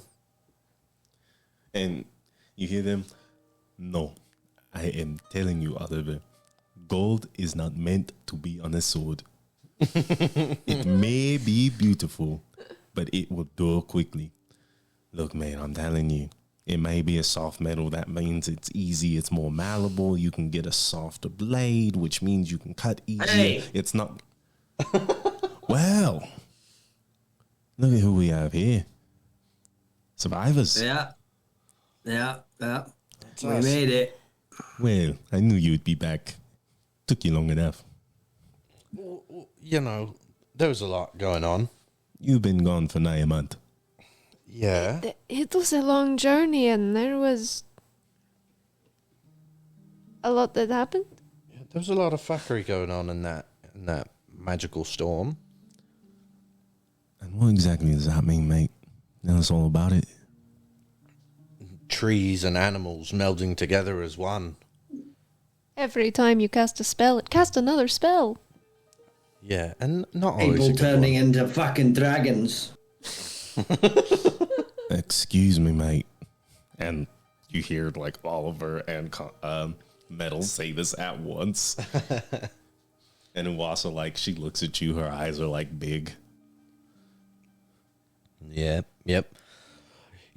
Well, a guy that we were there with turned into a big giant snake dragon thing. Mate. Giants and bone snakes and And like as you say this, you see like a lot of the people in the bar, there's about 6 of them, are just kind of like looking at you guys. Maybe we should have this conversation elsewhere. Maybe. There's also some other things I think we'd like to discuss, so maybe. yeah. Can we get a room? A room though. Doing yes, and like Uwasa like jumps up and she's already headed up the stairs and she motions you guys to like come on. Follow. Luckily we already have a room here. We were turned away from the rain roof. Why? That same receptionist who's always there, she doesn't want to do business with us. Oh, well, why the fuck not? Didn't really give us a reason. They say, I don't know, and if you see Kane, fuck him as well. Whoa! What the fuck did I do? Oh, you left her without saying goodbye. That must have hurt her It's feelings. what I didn't do. Wow, Nerissa, you've really come a long way. You understand feelings. Well, I've been having a lot of them, so I Whoopsie. I just know that I would be hurt if someone that I knew just left and fucked off, and then maybe what if they died? You know? Yep, you're right. You are right. What a hypocrite I am. Anyways. If you're the reason that I can't take a bath, I'm going to punch you. Hey. It's fine. You know, I thought the same thing. I'll smooth it over. It'll be fine. It will be fine. I already have a whole plan. Okay. Well, What do they say? The 9 hills hath no wrath like a woman scorned. The woman scorned. Yeah. I've heard it all before. Well, you seem to practice in this area. So, maybe there is faith. Maybe there will be a shower, a bath, something here soon. I sure hope so. Yeah, first thing in the morning. No, first thing is, what the hell happened there? Now, you do know that we've seen this dragon. Oh? You saw the big... The big green one. Yes. Great. He's Well, been here. He's been quite close. Is that why no one's outside? They're wary. Sometimes he flies over. It's been 2 weeks or so since we've last seen him. They took out the whole force that was supposed to investigate Orin. shit. Well, he used to be just a man. And then he made a wish, and it came true. A rather deranged man. What are you saying? You're telling me that this great big green dragon used to be human. Yeah. Yes. His name's Konua.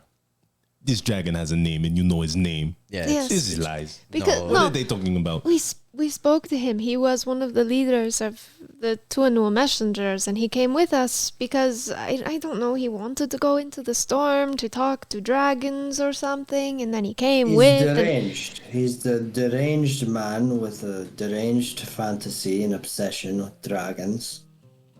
And he followed us into this magical storm, and some magical shit happened. Let me tell you what, a lot of magical shit happened. There was some And, artifact there that he wanted specifically, and I'm going to assume it was the crystal. Crystal. Yeah, well, there was a crystal there, and you know we had to purify it to stop the storm, and then we did, and we left it with the new shard bearer, whatever her name was, Kono. Roll Hello, deception. yeah. Good. Oh man, I thought you were gonna say something. I was like, don't tell him about that. No.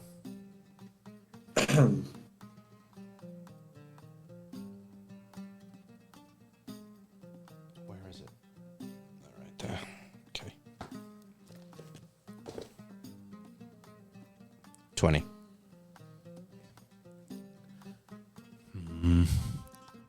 Well, this is rather disconcerting. But I mean, nevertheless, he didn't get the artifact he wanted, but he got something else in return that I think he wanted more. and a are fucking you dragon. positive that this is just happenstance and that these leaders of Tuanul don't just have a property like that? Oh, there's no way. Yeah. If he did, he would have done it before. If he did, he wouldn't have been. If he had the power to turn into a dragon, I mean, this guy is a human who was self-modifying himself to Look like a dragon. look like a dragon, putting metal shards in his skin to appear as scales. Oh, they definitely sharpening- were scales. Oh, they were. He got scales from other creatures and put them in his skin. Put real scales on his own skin. Sharpened his teeth, filed them down, cut off his nose. Cut off his nose. Cut off his nose. Look, we didn't want him to come along. I tried to get him to stay, but he was rather persistent. Well, all that aside, you know this dragon. Yeah. So, well, that makes things a lot better. Then we can have a conversation with him, right? Well, I mean, if he wants to, maybe he might be willing to listen. something tells me that Konua is going to do as Konua pleases, and merely speaking with him is not going to be enough. Just a Something hunch. tells me that what we should do is figure out the best way to kill a dragon. Yeah, I agree. I mean, Go ahead you and know, roll we- a percentage die for me, Ibrahim. No, this is justified. But Sadio Okay. told you to protect all scales. Yeah. No, I want you to roll it though. Yeah, I did. I know. I was aware when I. If we must kill him, then it has to be done. But if we can talk to him, I'm Sure. sure, I was that just would. gonna say, but whatever, it's okay. I was just gonna say start with a conversation, but I think we need to know how to kill a dragon. But I rolled. How does this work? The double one is 0-0, and then I rolled a 6. So is that just a 6? That's 6%. Yeah. And you hear a voice just in your head though, Ersid. We've already given you the means to kill a dragon. Oh shit. The gigantic arrow. Yeah, I forgot about that. Ah. Remember, Well, you must use it wisely. yes. Are you saying this out loud? Yes. Yeah, it was We're Sadio like, "Are you speaking in his alright?" head. Yeah, he was. Yeah, he There's was. a And ghost. I'm- Yes. All of that Um, aside. Sorry, I was thinking of how we might be able to do it, so I'll just keep thinking about it.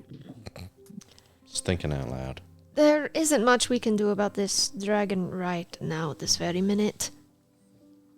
We were wondering, maybe since we've come back with so much gold, and she'll pull out like the gigantic bag of gold she has and just like sets it down on the table. Yeah, how much gold did my dad give me before we left? Yeah, That's a good question. Add that to the pot. He gave you 600 gold pieces. Ooh, it's not bad. We have come into quite a bit of wealth. And I think if there was any way that we could maybe buy some sort of base of operations, if you would be interested in helping us fund this, it could also be yours. You know, rather than just meeting in this pub here. Yes. And where do you propose we build this meeting place? Well, is there any buildings that are currently uninhabited? Any properties that might be up for sale? Any lots? Here in Burnwell. Yeah. I mean, there's no shortage of rundown shacks that we can modify. We might have a little bit of trouble finding workers, but it's possible.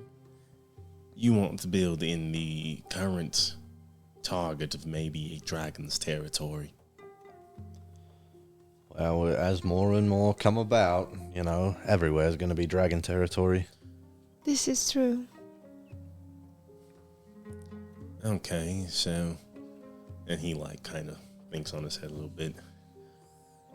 How much gold is this, did you say? Well, we have an amount, but we also took a bet. A bet. Yeah, a bet before we left. We should probably go sell that. Yeah, so... We have a few things to sell before we meet with the broker?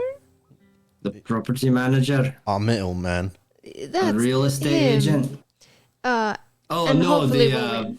Matthias. Yeah. Yeah. And hopefully we'll win and we'll have even more money to put forward. I mean, if we lose, we're not going to have any money. And that's not true. No. It was half. Yeah, we would. It was There's a half. It was half. That's right. So, you want us to simply... How much money are we talking here? Because if you want us to go in this with you, we need to know how much we'd be responsible for. What do we have collectively? 75? Well, Yeah, like no, hold on. 7,000. It actually doesn't matter what we have. We would all be going in on it, so you would have to put up your fair share. It doesn't matter how much money we have. You know, if there's 5 people, we split it 20% each. There's 6 of us, mate. Okay, so it's So just divided by 6. there's 3 of us, and there's... What happened to your Dragonborn friend? He died. Yeah, he didn't make it. Wow. I'm sorry to hear that. Yeah, condolences appreciated. Well, you know, that's just how it goes in our line of work. I've seen many a man die, many a friend. So, back to business. Anyway, How big do we want this place to be? it just has to be big enough to fit us and maybe a tavern or something in the bottom so we can make some income when we're not there. That's Are you exactly sure you what I was thinking. You sure you want to build a tavern here in Burnwell? Especially out here in the smelting. The competition is huge. Yeah, well. Is there another industry that How many might of be these... Sorry, go ahead. profitable? Another industry that might be profitable? Mate, my industry be profitable. I make the magic item. I make the weapon. I make the armor. And now that there's a bunch of these soldiers dead out here, pretty close by to this kingdom, they might want to take a look at their armory. So you want to be an armorer? That's what I spent my whole life doing. Yeah, I am a smith, not by trade, but by soul. sure. I think that's a great idea, Metal.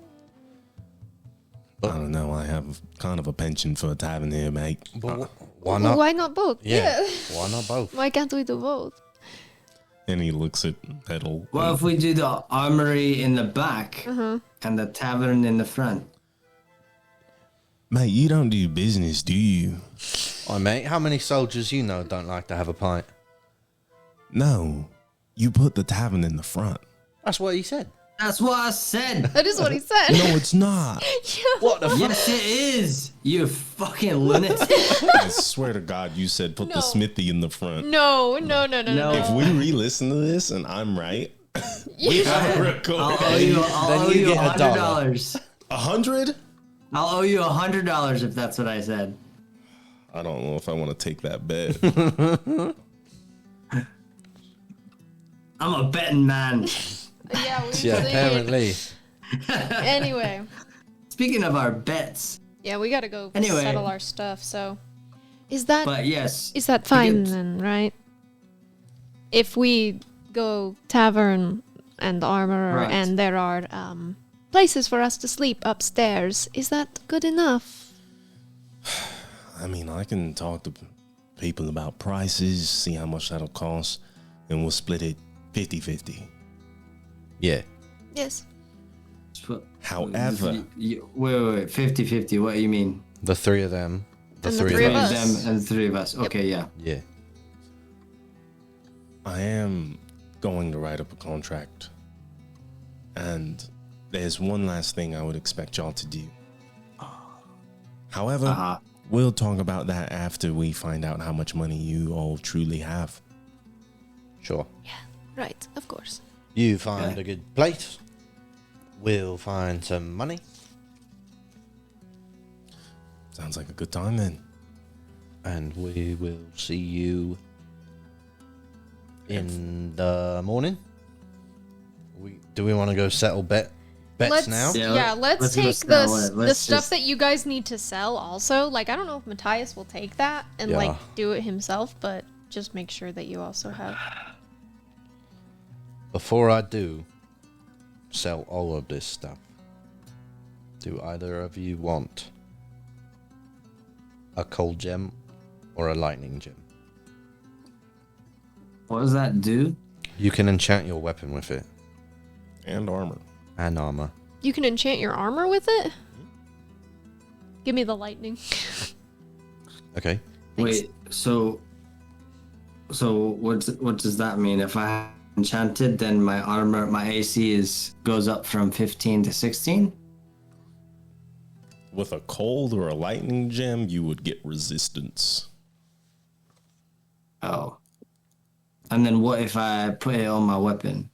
I think we decided it'll do an extra It- D6. Yeah, so it only does the damage of the element.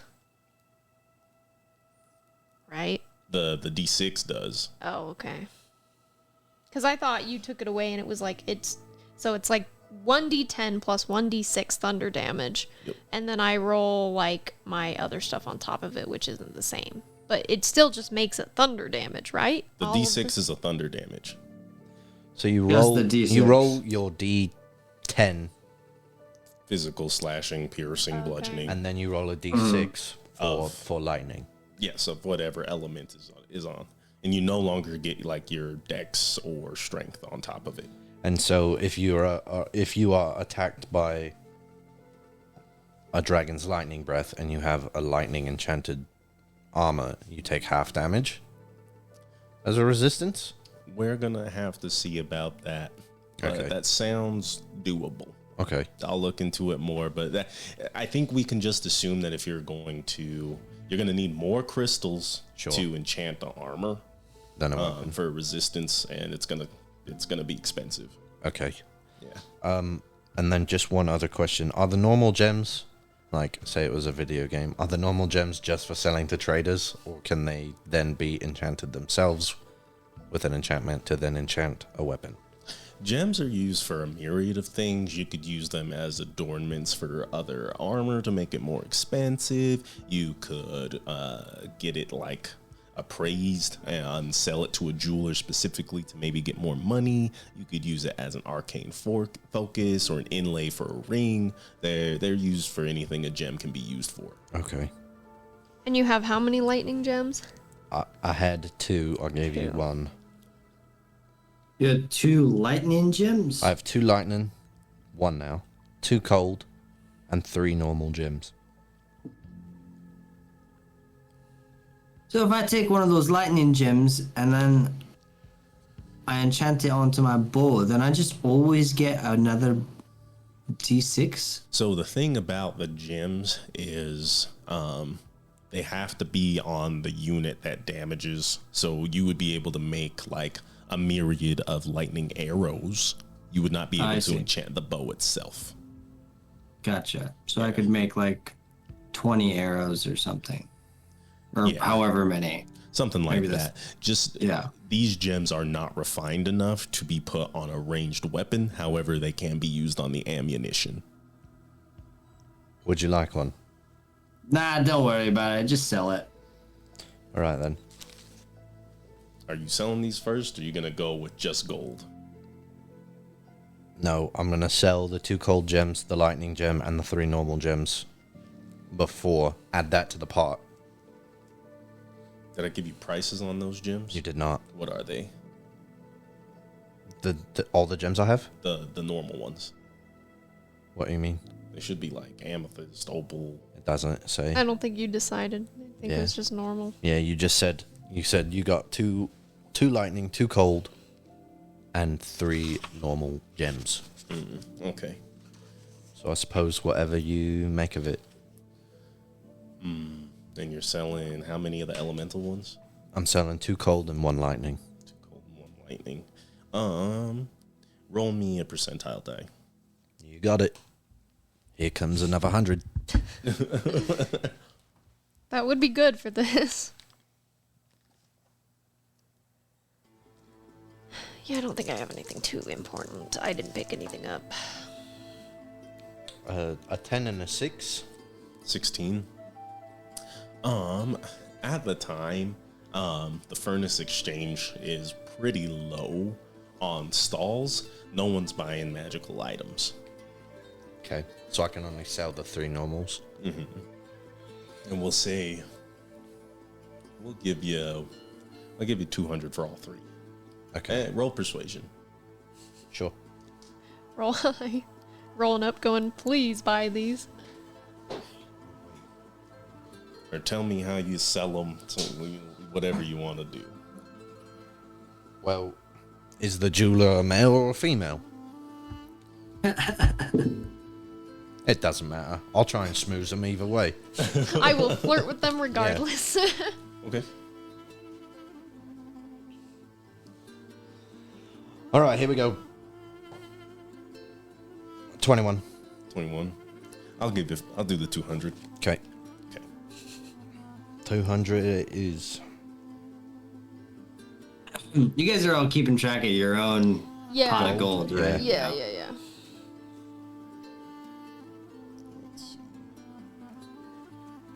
Yeah, I have quite a bit right now, so.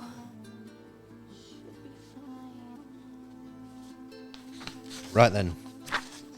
All right, so you go, and not surprisingly at all, Matthias is there at the same stall, kind of looking at things under his little jeweler's glass. And you walk up. Well, long time no see. Yeah, great to see you, Matthias. How you doing? Doing well. Looks like carnival's come back. So have you. So I think we're gonna be settling some bets. Yep. Now I think they're all drinking at my last coin. If you want to get them, but I would think we can do this in the morning. Okay. You want to do this in the morning? I would. It's getting late. I'd like to close up.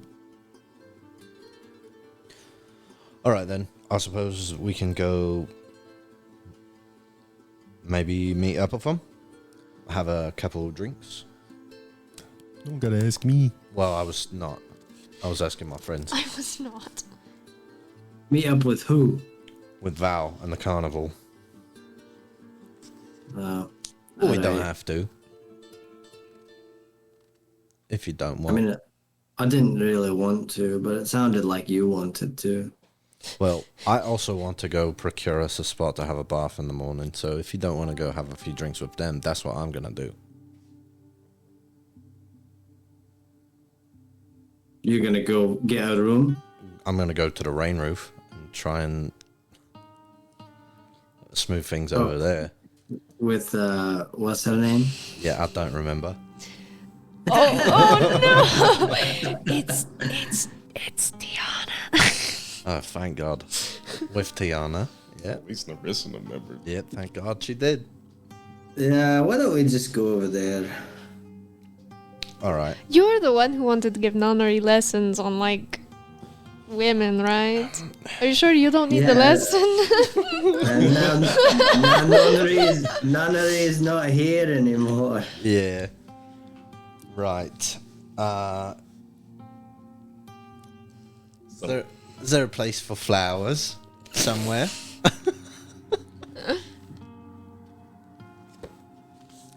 Oh, mate. I'll grow some for you. Oh, really? Wow. What do you do? Because to do I'm that? pretty sure there's like a plant growth spell. It's like really low, like just the lowest plant growth spell, isn't it? Plant growth?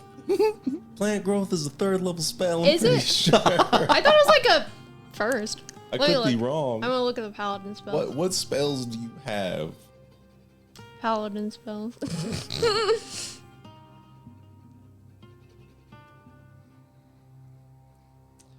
The spell plant growth Is it third level? That's so funny. I think I was thinking of purified food and drink. So yeah, I could purify food and drink. Great.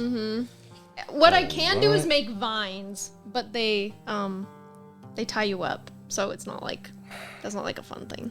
Great. Yeah, maybe she's into it. Yeah, maybe she's into Maybe that. I some don't know. vines. Okay then. Best of luck. Yeah. Woo.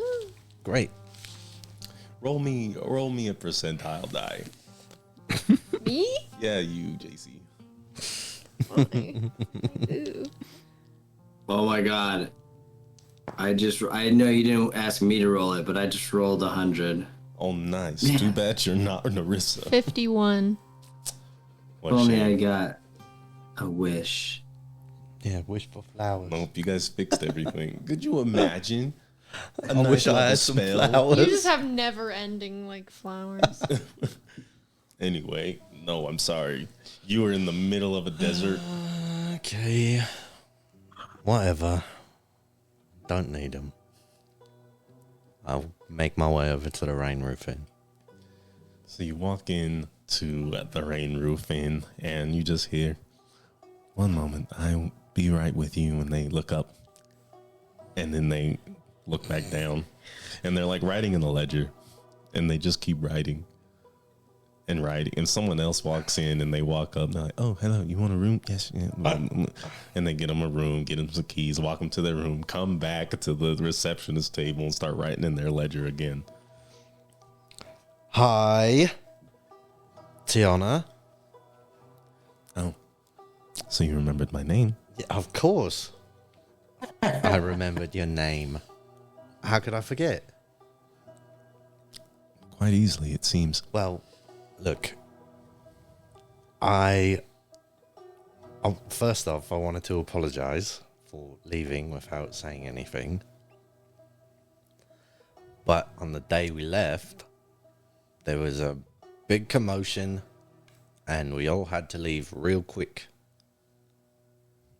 And I'm really sorry. But I don't want that to stop what we had. What was the commotion? What was so serious that you couldn't stop by? We're right next to the gate. You're right. You didn't even tell me that you were leaving. I'm sure you knew days beforehand. I did know. But I didn't want you to worry. I didn't want you to worry because I was going on a mission. I mean, look at me. I'm still tattered. I lost my jacket. Lost some skin. I didn't want you to be worried while I was gone. That's all. Oh, And wait. So you make me worry even more? Not only do I not know where you are, I'm worried about us and I'm worried about your safety. You're just gone. And after a while, that worry just turns to annoyance Sure. and contempt. Yeah. Kane, Yes. Understandable. Understandable. go ahead Very and roll much. persuasion. Fucking fuck. Okay, I was just gonna say though, if Kane is shirtless, that should be persuasion with advantage. What? She's think this mad. nigga That has would a be. negative I was one. gonna say. If you're mad, that only makes you more mad. That's not gonna help. I'm debating on giving you disadvantage. Fuck. Because if that was me, I'd be like, this guy comes in fucking shirtless. I think this is an understandable shirtless situation. It's 16. 16. So, you're sorry. All I'm asking for is a second chance. I'm sorry. I didn't mean to leave without saying anything. But there are some habits that are hard to break. And I did something maybe I shouldn't have before I left. And it caused me to leave quickly. I had a job to do.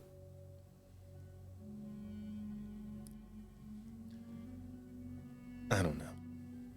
That's something I'm going to have to think about. Okay. Well, by all means, take your time. But I would ask that you allow my friends to do business with you, at least. Don't lose out on gold because you're sore with me. Gold means so little compared to, well, what I thought we had. Christ. Like, oh, I'm back. And here for to how stay. Not for a while, at least. Excuse me, was Anna? Yeah, it's Tiana. I imagine that we're just like in the back, I just was gonna waiting. say, where Standing are over there? we? Yeah, I I'm was just like, did standing you there guys just happen to watching, just come? going, mm-hmm. I would have stayed outside, but whatever you guys are doing. I feel like I'm like waiting at the back, like on the other side of the room. Okay. So you step up and you say, Tiana, yeah, I can imagine that you're quite mad at my friend Kane here, and as you should be. You know, Kane, he needs to be better, and but I just want you to know that like he was out there with us, and we were doing some really important work. You know, like really trying to help people. Kane is a good guy. He's looking out for everyone. And sometimes, you know, his empathy for other people just gets the best of him, and he loses sight. I'm rolling my eyes so of certain hard. things. So, you know, I know you should be mad at him, and you should be, but maybe give him another chance. Or just let me take a bath. I don't care. I feel like. Ersa, do you want to roll persuasion at disadvantage? Even after that, I feel like that was pretty good. Yeah, until you said his empathy gets in the way. Yeah, that's why I was like, oh. It's empathy for other people, but Oh my not God. for the girl He's that got been so picking much out. empathy. It's crazy. All right.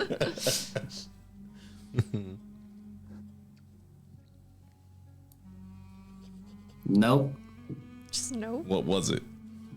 Well, I rolled my first roll was a 2. So Oh, okay. What's the second?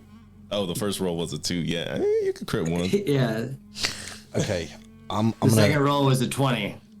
Damn. Natural 20.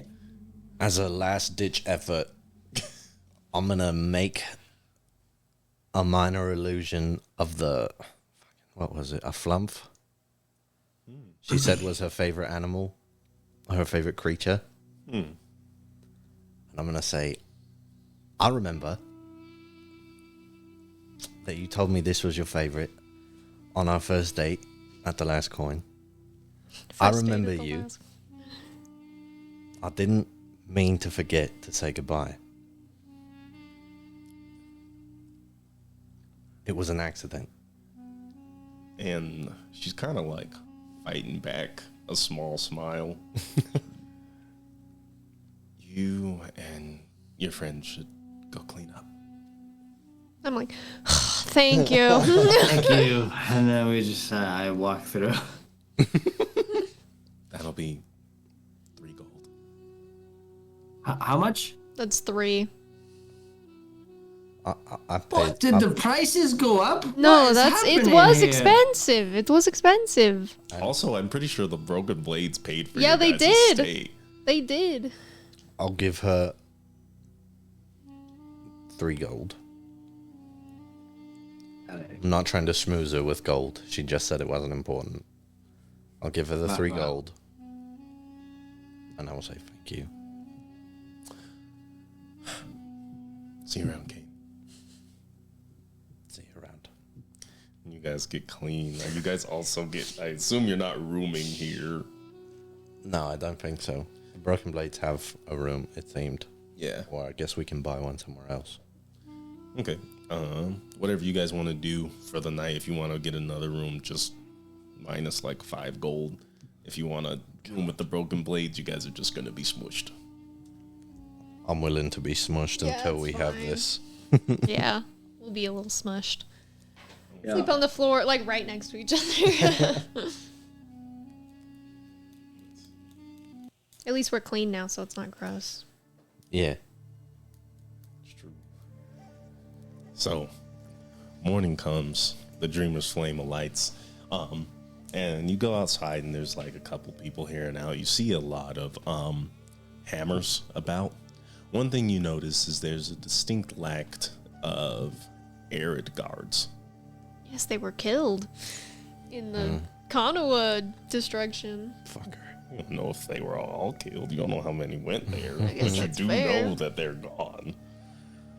And you make your way into the Furnace Exchange. And the only stall that's up right now is Matthias's. For sure. And you see Val and Glacier and what was Homegirl's name? Can't remember. Blossom? I don't know. Blossom, Bubbles, and Buttercup. Yep, that's what I'm. Yep. Let's see. Oh man, it's the Powerpuff Girls. Not the Powerpuff Girls. Rosa. That's what it was. That's close Yeah. to Blossom. Not in. I see what you're saying. A blossoming Rosa. Mm-hmm. And they're all just kind of standing there. Glacier's there in full like fur coat as usual. It's just too hot for that. just arms folded on the stall. Val kind of like steps up.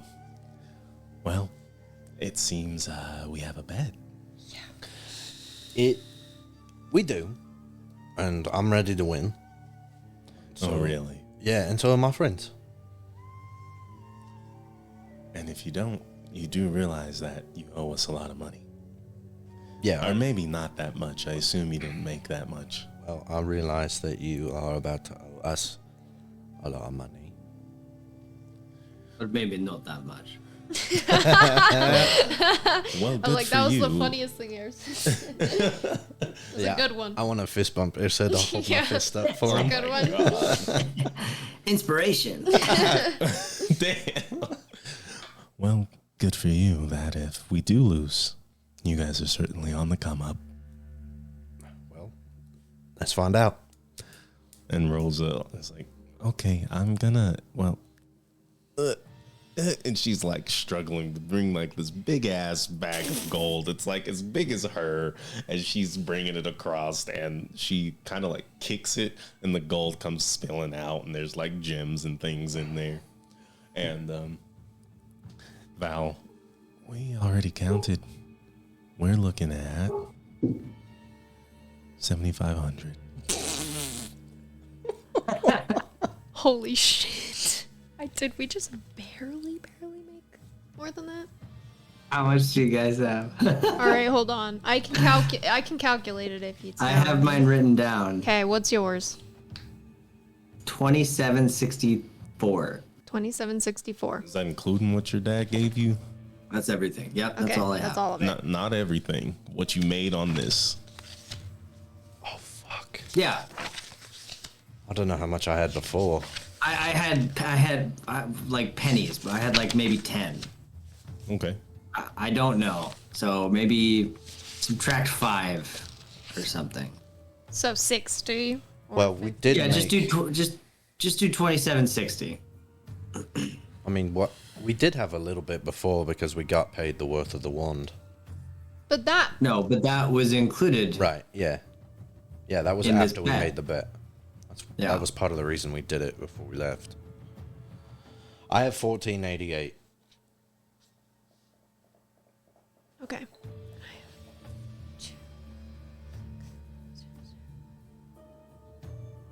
Plus 1500 from Nonnery. We have 83. What Nonnery gave us is what pushed us. Otherwise, we would have been under. Oh my god, thank god. Because I had like 260 because I had like 100 gold before, prior. And Matthias kind of steps up and he looks at everything. Well, after a quick count here, I think I'd have to say that the Midnight Carnival is coming up short. This Matthias character is hilarious. It looks like they're coming up short. And Val's like, excuse me, you did not make this much money. He said coming up short. Yeah, he said you came up shorter. Count it again. Yes, I'm not sure I exactly have that much time. Yeah. Also, don't doubt middleman Matthias. He's a very methodical that's- man. He has a That's point. rude. We didn't make much more than you. I don't know why you seem so surprised. What kind of job did you guys manage to get that earned you 85,000 gold? Our friend turned into a dragon and almost fucking killed us. That's what happened. I think we deserve. Yeah. Well, Yeah, what? you know, just like you told me, it's kind of classified. The jobs that we be getting. Well, not so much with your friend here, is it? Well, she didn't tell you the whole job. She told me enough. Anyways, whatever you know, and you know that we made more than you, so go ahead and fork it over. And like Rosa steps up. Honestly, I'm kind of impressed. I think you guys did a good job. It's a little sad to be losing all this money, but we'll get another job. Thank you, Rosa. Yeah. That's Sure really you nice will. of you. Really, thank you. And like Val storms off. Kane, you really need to stop calling me Val. Well, There's just no winning for you, huh? old habits die hard, I suppose. Pleasure doing business with you. And she huffs and storms off. And like Glacier's kind of looking around and like they walk up to Rosa. And Rosa's like, I think I have to stay here while Matthias counts this out. Sure. Go ahead. And that should give you guys 3750. Yes. Fucking hell. 3750. 3750. We're rolling We're in the rolling in dough. it. Yeah, we can go back and definitely So do 30, this. 3750 is about it's about 1,233 each. I think it's 1,250. Yeah, it's just exactly. That No. number is If we divisible divide it by three. Yeah, it is. Oh, it is. You're right. Yeah. Okay, I have plenty of money for the things that I want. So I think it's 1350. How much was it? 30. It was 3750? Yeah. 3750 divided by 3. 1250. Okay. okay, yeah, cool. So we can go back after we get it. Talk to the Broken Blades again. 1250 each then. Wowee. Insane. Wow, we. Guys made some good money. Boy, it said, what a fucking couple of balls on you, mate. Making that bet. I knew we could do it. Oh, I'm glad we did. Barely. Well, let's go back. Yeah. Okay. See what the Broken Blades come up with. Yeah. Anything? And we'll say, like, the Broken Blades, they established, like, oh man, you guys made a lot of money. Yeah. Okay, we can really do this. And after about a day, it takes Oliver to kind of procure a place. And he shows you off somewhere near. Let me see, I can show you. How much is it for each of us? If it's like 5,000 ish. 5,000 ish. Oh, That's how Divided by much 6. divided by 6. Yeah. well, divided by 3, because it's going to be 5,000 for you guys. 5,000 divided by 6. There's 6 of us going in on this building. Is the guild hall 10,000 itself? Yeah, I mean, I hadn't given you a price yet, but yes, 10,000. So 5,000 for you guys specifically. Damn, this is an expensive guild hall. It's 1666 It is 1666.666. for everyone. So 1667 a piece from all 6 of us. Okay. And he's scoped out a couple locations, but the only one that's really willing to buy is over here on the west end near a few blocks away from the rain roof. Okay, so it's a somewhat better section of town. You could say that. Oh, this section doesn't have a bar. Okay, Well, it's about to. then that should be fine. I'm just trying to say, like, did the property value go up because of where it's at? Fair enough. Well, then let's talk about this. 5,000 from you, 5,000 from us. Yep. And we'd like your help. With. Well, the Broken Blades, I mean, sure, we're a mercenary guild, but we've been out of work for a while, sort of outsourcing. Folks like yourselves. Hoping to find someone with some talent. You bloody found it. It seems so. Well, how do I say this? Uwasa here. She has a problem that, well, metal can't fix. Yeah, I remember. Hey man, don't say I can't fix it. I just ain't learned how to do it yet. It's taking a while. You want us to help Uwasa? And Uwasa's kind of like hands behind her back and like rubbing her toes into the ground, just kind of looking around. What's the problem again? I don't remember. She She's- can't speak. Yeah, she has some curse or something on her throat. Oh. I remember because I touched it.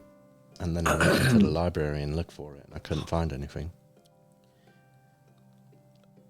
We think maybe if we can take her back home and she can show us where this happened, we could make something happen. However,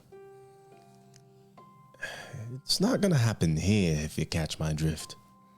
Yeah, well, where does Uwasa come from? She comes from the forest near Melitushu. I'm not exactly sure where. She shows us on the map, but always says no when we say, well, is it here? Is it here? But presumably you can find your way, Uwasa. She nods. Well, another thing on the laundry list. And it's near Malitushu, which is where we were thinking of going. So Right. Now, when I say here, I mean here, like feet on the ground, and the ground doesn't move. I, what, like the ocean? No. She went somewhere. Yeah. Well, we have traversed planes now, so You guys really do have the talent we're looking for. yeah. We're not your run of the mill. We might know someone who can help. Well then, if you guys would be so kind as to help our little Uwasa here. That's why we really hired you. We have no qualms helping you build this tavern, smithy. What are we gonna call it? It has to have a name that has to do with like the smithy as well. I just can't think of anything right now. Be thinking about it. I mean, we can think about it. I'm sure the Broken Blades, blacksmith, and Whoa. We'll, something blacksmith and snappy. barrels. Broken we'll have blades. some. The Broken Blades, blacksmith, and barrels, mate. Come on, the BBBB. Let's put it on the table for now. We'll have a name by the time that construction is completed. Yeah. Yeah. Suit yourselves. I think it rolls off the tongue. Well, we promise to help Uwasa. And Uwasa, like, runs up to you, Narissa, and gives you a big hug. She's never been hugged, so she just kind of does one of these. Puts her hands out. And then, like, pats her. And she kind of looks at you, and she's just smiling and kind of, like, skipping around. But to say, watch yourself. You're going to trip. And then no one's going to hear you because, well, you know why. Because you can't call for help. That's really rude. Sad. You know how often she gets into trouble? And then we don't know, and she just comes back limping, covered in blood. Well, hopefully that won't have to be for too much longer. And then she looks at Metal and, like, pulls on her eyelid and sticks her tongue out. So, I guess we're going to get to working on this then. Yes. Yes, sir. And we will think about the name. Yes, we will. He says, I'm telling you, the Broken Blades, blacksmith, and barrels. And he smacks, like, the side of the wall, and a piece of the ceiling just hits the ground. And there's dust everywhere. Even the building doesn't like it, mate. That's insane. Ersid, grab a broom. And as you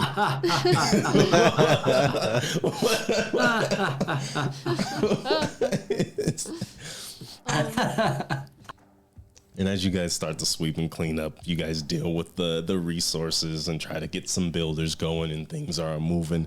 And I think for now we can call Yeah. that good. During that time, I'm definitely just going to get I have to go buy stuff for like the half plate that I want to make her. But then Metal will make it for her. I'm assuming. Okay. I asked him. Okay, that's fine. We'll just call it here. And then I'll